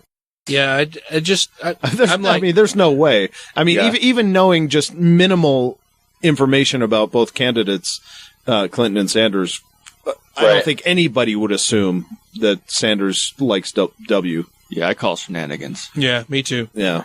All right. Super shenanigans. We're going to pause for a little break here while we sort out the commercials, and then we'll be right back. Hey everybody, this is X. And I'm Kyle. And I'm Felicia. We're the Utah Outcasts. 3 out, unashamed, and active atheists living in Utah. And we are personally inviting you to let us love your ears each and every week. As we take the news, current events, and pop culture and give it a little twist. A love twist, with consent. And we'll be joined each week by a special guest to tell us what makes them an outcast like us. Come find us. The Utah Outcasts. On podhell.com, Stitcher, iTunes, Google Play, Facebook, Twitter, and YouTube. And on UtahOutcast.com. We finally bought that domain off the kids handing out mixtapes in the mall. Come be an outcast with us. Take care of yourselves out there. Bonne nuit. And you're welcome. And we're back. We continue with a Democratic debate. Let's talk about Latin America. Secretary Clinton and Senator Sanders, this will be my welcome to Miami question. So it goes as follows. President Barack Obama is going to Cuba in 2 weeks. 40% of Cuban Americans, according to a poll, oppose their new White House policy towards Cuba. If you were president, would you meet with the dissidents in Cuba? Would you meet with Fidel Castro? And would you consider Raúl Castro a president or a dictator? Welcome to Miami. I supported the president's moves. I helped to implement some of them leading up to the announcements when I was Secretary of State, expanding travel opportunities, remittances, and I certainly told the president toward the end of my time that I hoped he would be able to move toward diplomatic relations and to make more of an impact by building up the relationship. And there are no better ambassadors for freedom, democracy, and economic opportunity than Cuban Americans. So the more that we can have that kind of movement back and forth, the more likely we are to be able to move Cuba toward greater freedom, greater respect for rights. Holy fuck, I think I just came up with a new I'm looking forward campaign to following the Bernie. president's trip. I do think pass on Hillary meeting like with Bill dissidents, did. Meeting with people who've been voices, tribunes of freedom I think and the opportunity conservatives have already is been using that one. The Cuban people deserve to have their human rights respected and upheld. They deserve to be able to move toward democracy where they pick I'm saying you align with the leaders, and conservatives. I think both Castros have to be considered authoritarian and dictatorial because they are not freely chosen by the people that are in Cuba. I hope someday there will be leaders who are chosen by the Cuban people, and I hope that democracy will be deeply rooted in Cuban soil, and that the people of Cuba will have every opportunity to fulfill their own dreams in their own country. That is my hope. On Facebook, by the way, this is the conversation that everybody's having, talking about Cuba. Senator Sanders, look, I understand that not everybody in Florida or in the United States will agree with me. But I think we have got to end the embargo. I believe that we should move toward full and normalized political relations with Cuba. I think at the end of the day, it will be a good thing for the Cuban people. It will enable them, I think, when they see people coming into their country from the United States, move in a more democratic direction, which is what I want to see. The time is up. I'm sorry. Let's continue with another question, Senator, if you don't mind. Sure. In 1985, you praised the Sandinista government, and you said that Daniel Ortega was an impressive guy. This is what you said about Fidel Castro. Let's listen. In 1995, way back in, what was it, 1960, Cuba. And everybody was totally convinced that Castro was the worst guy in the world. All the Cuban people were going to rise up in rebellion against Fidel Castro. They had forgot that he educated their kids, gave them health care, totally transformed the society. 1985. In South Florida, there are still open wounds among some exiles regarding socialism and communism. So please explain, what is the difference between the socialism that you profess and the socialism in Nicaragua, Cuba, and Venezuela? Let me just answer that. What that was about was saying that the United States was wrong to try to invade Cuba, that the United States was wrong trying to support people to overthrow the Nicaraguan government, that the United States was wrong trying to overthrow in 1954 the government, democratically elected government of Guatemala. Throughout the history of our relationship with Latin America, we've operated under the so-called Monroe Doctrine.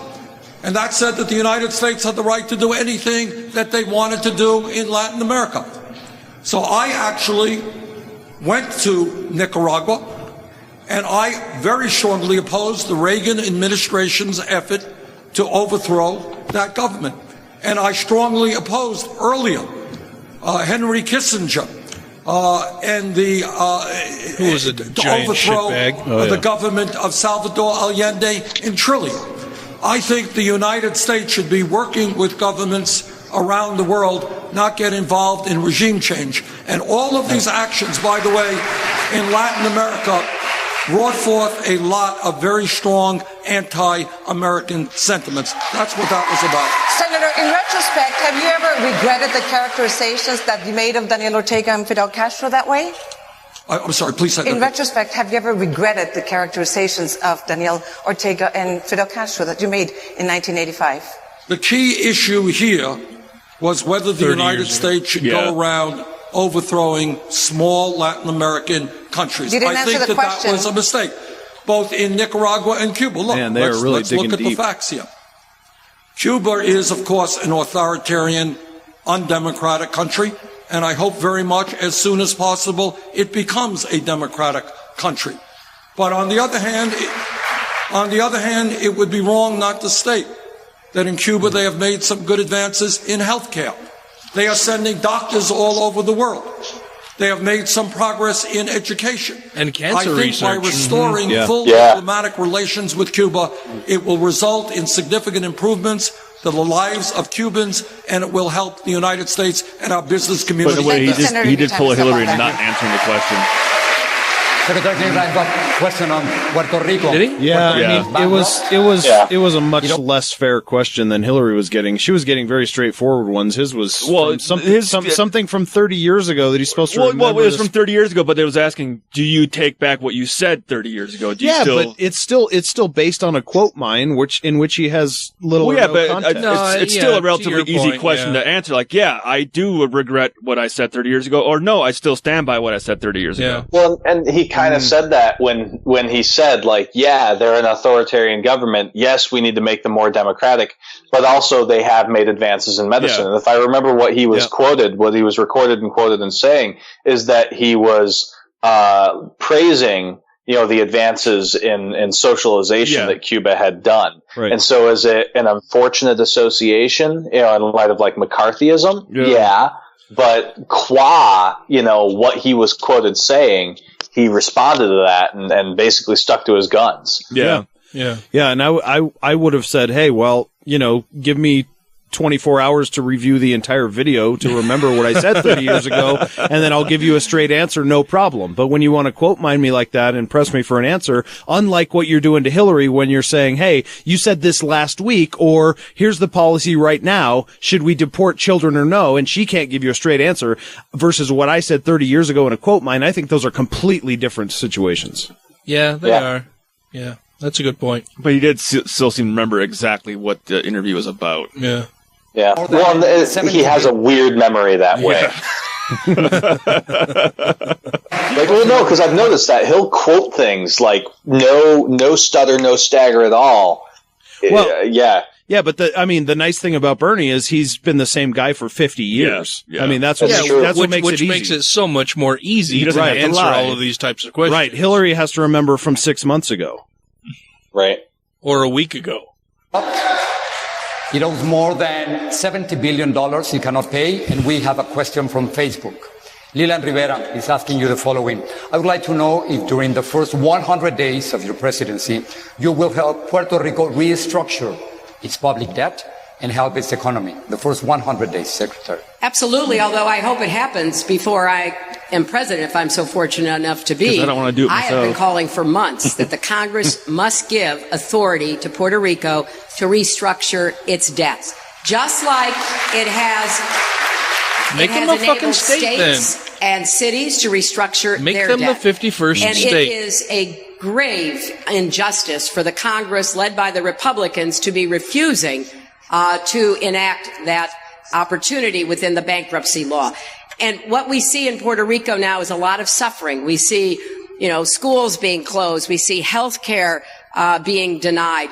And we see 1,000 Puerto Rican families a month moving to the United States, mostly to Florida. Puerto Ricans are citizens of America. They deserve to be treated as citizens. And they deserve to be the 51st state of the Union. If they want that.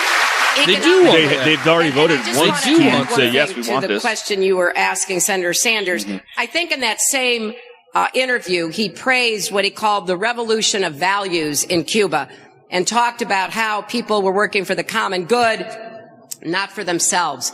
I just couldn't disagree more. If the values are that you oppress people, you disappear people, you imprison people, even kill people for expressing their opinions, for expressing freedom of speech, that is not the kind of revolution of values that I ever want to see anywhere.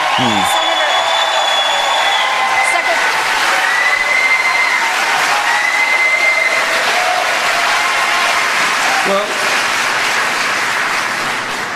as I said earlier, I don't believe it is the business of the United States government to be overthrowing small countries around the world. Mm-hmm. And number two, when you get to Puerto Rico, there's an issue that we have not talked about.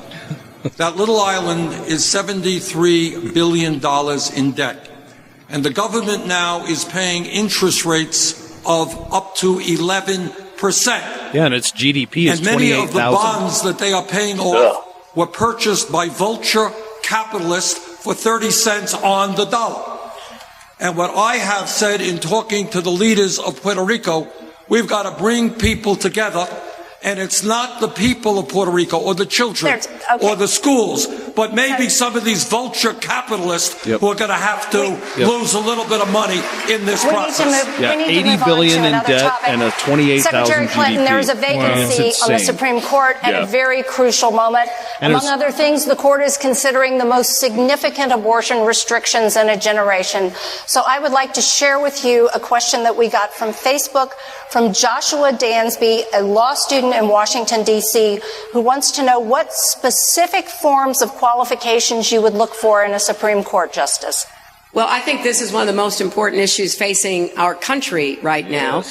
And I fully support President Obama's intention under the Constitution to nominate a successor to Justice Scalia. Yeah. And I believe. Yeah, good luck. I believe no state probably understands this better than Florida, because let's remember 3 words: Bush versus Gore. Yes. A court took away a presidency.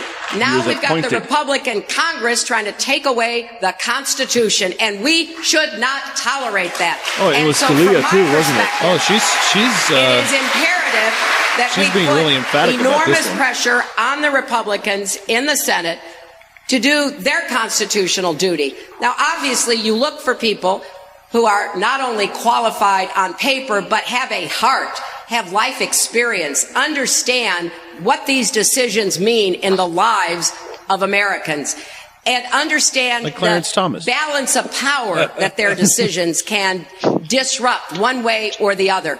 So clearly, I would look for people who believe that Roe v. Wade is settled law and that Citizens United needs to be overturned as quickly as possible. It's time to go to commercial. We're going to commercial. We'll be right back. Vamos a una pausa comercial. Bernie's like, whoa, wait, don't I get to talk? Wait, I really wanted to say something. To a commercial and we'll come back to conclusions. So, now they're going to go to commercial and have final comments. That was actually a really quick segment for them. It was, yeah. Well, they didn't let Bernie talk, yeah. Yeah, well, especially the way that Hillary Clinton kind of, like, I was expecting Bernie to respond, and Hillary Clinton took the wind out of his sails with a Citizens United response. Yeah, right. Yeah, she basically parroted some of his talking points and. Right. Well, I think they also muted Bernie because he was trying to start to talk. It looks like we're approaching the very end of the debate here. I'm guessing this is going to be their closing segment. Yes, for sure. And closing comments.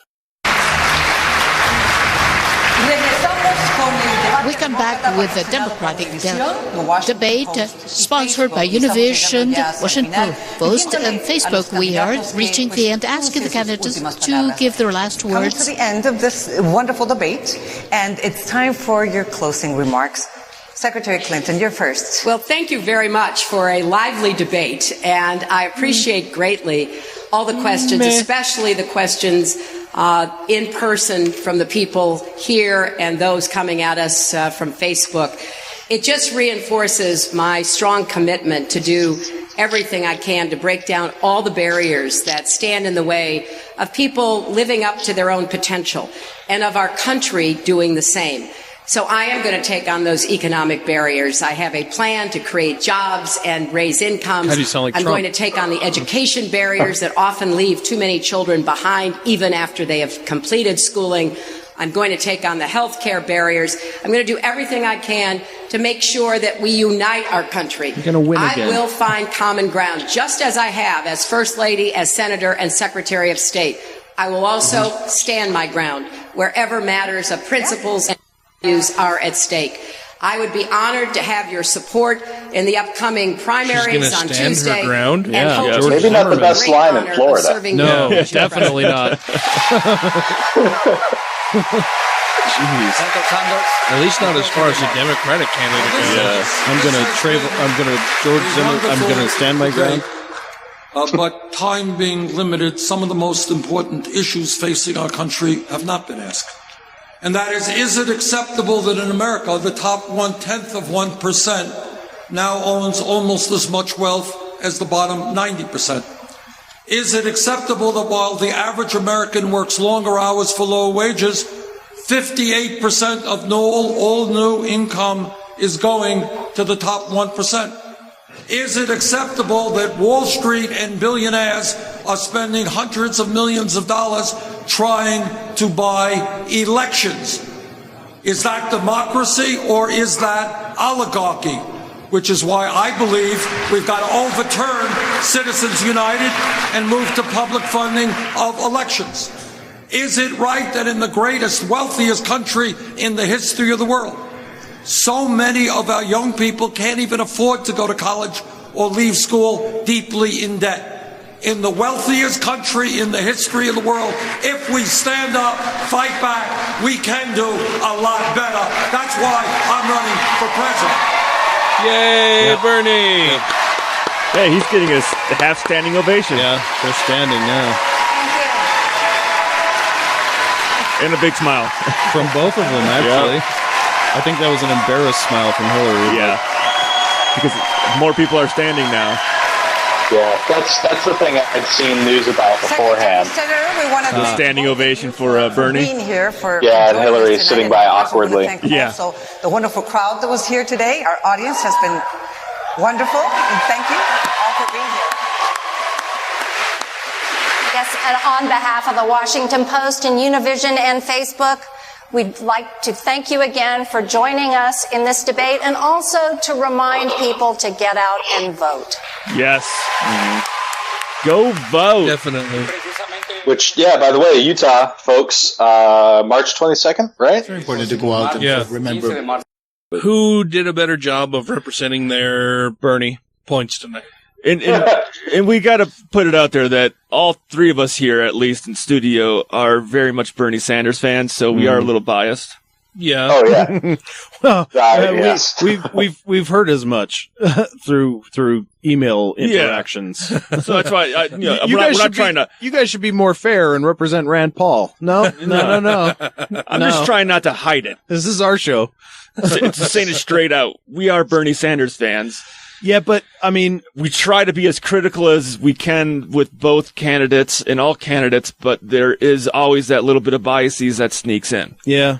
Well, sure. Bernie was much more emphatic. He was a lot less hesitant. He has said what he's been saying since he got into politics. Yeah. You know, he's said he was consistent. You know, I think Hillary did Hillary's thing. You know, she politicked around answers. She had a hard time answering stuff. It took her 3 times to get it right on whether you deport fucking children. Right. You know, the answer to that question, I think, is hands down Bernie Sanders was more true to his positions. I'm not even convinced Hillary knows what her fucking position is. Well, it seems to change depending on how well Sanders is doing in the polls. Yeah, that's what I mean. Yep. Now I will give criticism to Sanders, is that he needs to start being a little bit more aggressive. You know, he's made his campaign based on the fact that he's a very reserved, well, not reserved, but I don't want to say classy either, because that's too biased. But you guys know what I'm trying to say. Jewish side of but he doesn't attack. Out. Yeah. Yeah. And to a degree, he needs to start calling Hillary on her bullshit. Yeah, for sure. Mm-hmm. I mean, he lets her go on so many different points, but I mean, really, how many different things can he try to point out and try to highlight before it seems like he's just attacking her and acting like a fucking Republican candidate? Yeah, I think he's more interested in sort of getting his position out there and then or correcting the statement and hoping that and then hoping that the public will respond to his genuine positions rather than take an aggressive position against his opponent and let them kind of flounder them, which Hillary's been doing. And you know, he has been gaining a tremendous amount of ground over the last few months with that strategy. But I mean, I see what you mean. I mean, I'm certainly tempted to do that, but I'm much more probably aggressive than a 70-year-old New England Jew. Yeah.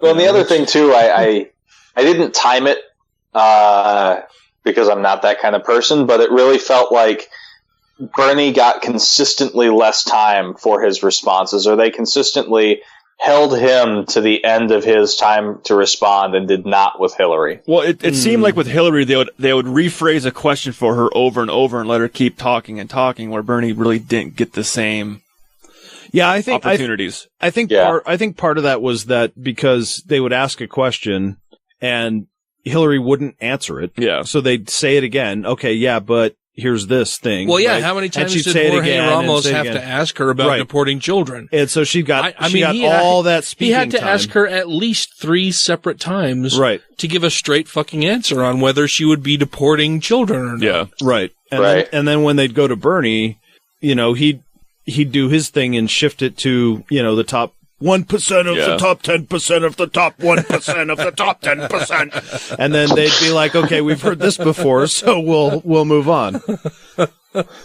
That's my only one criticism of Bernie is he needs to find another tactic on that subject. Well, yeah. Well, and I mentioned fairly early in the debate that he seemed a little tone deaf at times. Like they would ask Clinton a question, and of course they're both on the debate stage, and so they both kind of need to address different questions that are posed to either candidate.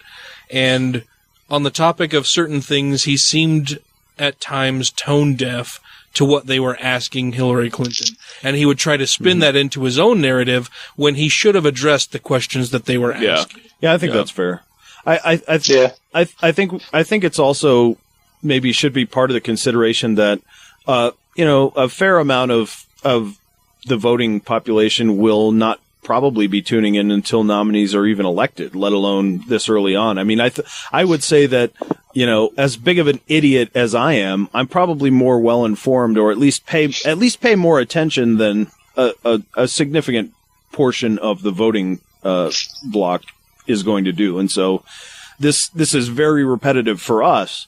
But, some people are just watching this for the first time. They're just hearing about Bernie now, or whatever. True. Yeah. There's that too. Well, thank you again so much for joining us, Taylor. I really, really appreciate your input. I mean, I think it's proven invaluable. I think you're a fantastic guest. I want to thank you again for joining us tonight. I really appreciate it. Well, I appreciate that. I really like being on your show. So, anytime you guys want me on, I'm happy to show up. All right. So thank you. We will definitely keep that in mind. We have received some feedback on our Facebook page about previous episodes that I definitely want to acknowledge, but we'll have to do so in future episodes because this one is already pretty much dragging on fairly long this evening, but I just want to acknowledge everybody who's going out to the Facebook page or sending us emails or leaving us voicemail or sending us text messages to address different things that we've talked about. I really do appreciate the feedback. So I'm very excited to read the one about pedophile maths. So we will definitely address those in future episodes for sure. And I want to encourage everybody to continue to provide feedback for anything that you think we may have gotten wrong or anything that you may want to add to the show. I definitely want to address those issues going forward. So thank you very much for everybody who has done so. Anybody who is in the audience right now who wants to address anything that we may have gotten wrong or wants to provide feedback on anything you may think we have gotten right but want to expound on, please drop us a line at danellis@gmail.com Facebook.com/GodlessRebelution or GodlessRebelution@gmail.com. Send us a text message or leave us a voicemail at 33081rebel. Tweet us at TGR Podcast. You can Twitter our twatter, I should say. That's my catchphrase. Sometimes I fuck that up. Yeah. Be sure to rate us on Stitcher and iTunes and wherever else you may be aggregating your podcast shows. That'll make it easier for everybody else to find us and decide whether they want to continue listening to the show or not. This coming Saturday, I believe, we will be talking to two skeptical chaps from across the pond. Mm-hmm. Our first international show. It should be fun. I'm really looking forward to it. I think it'll be a lot of fun. They seem like pretty nice guys. Anyway, thanks once again, Taylor, for joining us, and thank you all out in the listening audience for paying attention to anything that we may want to talk about. For whatever reason. We will chat at you all next week. We'd probably get a lot more emails if we ended the show by saying, if you want Matt to be off the show, send us some...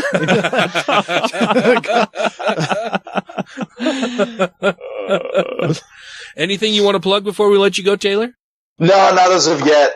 Schedule's really busy, but eventually I do have a secret project I'm working on. But that's still, you could still abort it in Texas. So,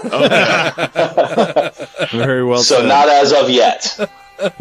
So it's within 20 weeks of whatever you're going to be doing. Okay. So you haven't found the plutonium yet. All right. Well, thanks again, thank you again for having me on. I really appreciate it. Thanks very much, man. Hey, thanks for being here. I appreciate it. All right. We'll chat at you all next week. Thanks for tuning in, everybody. Bye-bye. Yeah, I'm going to bed.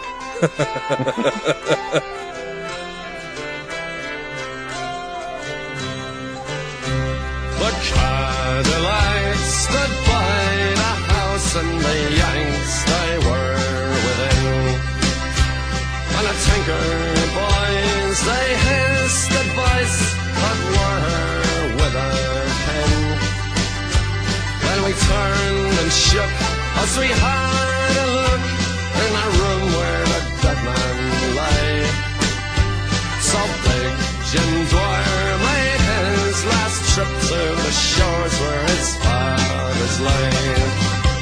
And 15 minutes later we had our first taste of whiskey. There was uncles giving lectures on ancient Irish history. The men all started telling jokes and the women they got frisky.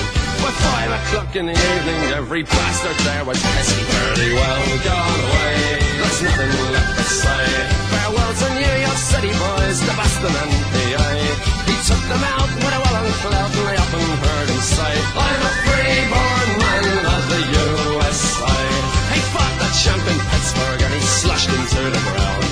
He took on Tiny Tartanella and it only went one round. He never had no time for rights for drink or dice or horse.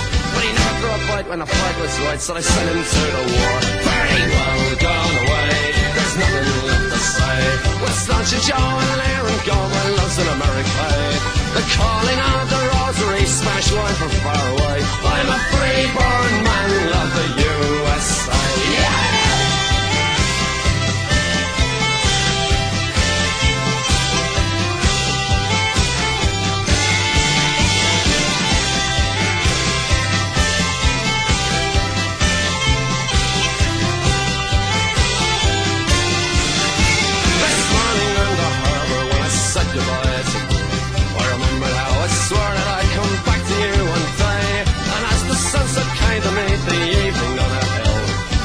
I'd always love you, I always did, I always will. Very well gone away, there's nothing left to say. But say adieu to your eyes as blue as the water in the bay. To big Jim Dwyer, a man of war who was often heard to say, I'm a free-born man of the USA.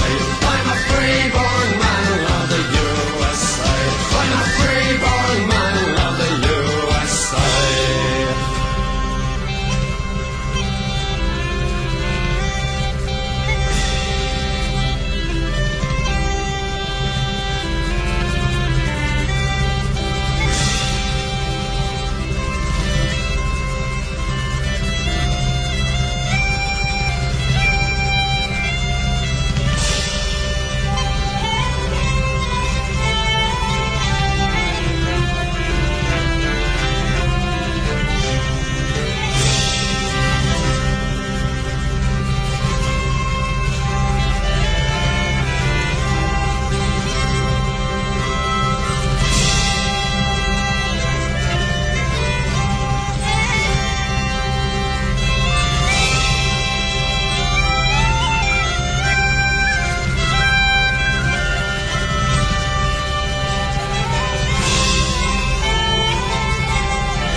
Oh, wow. He said, hey, I'm just giving you a call. I'm with the Bernie Sanders campaign.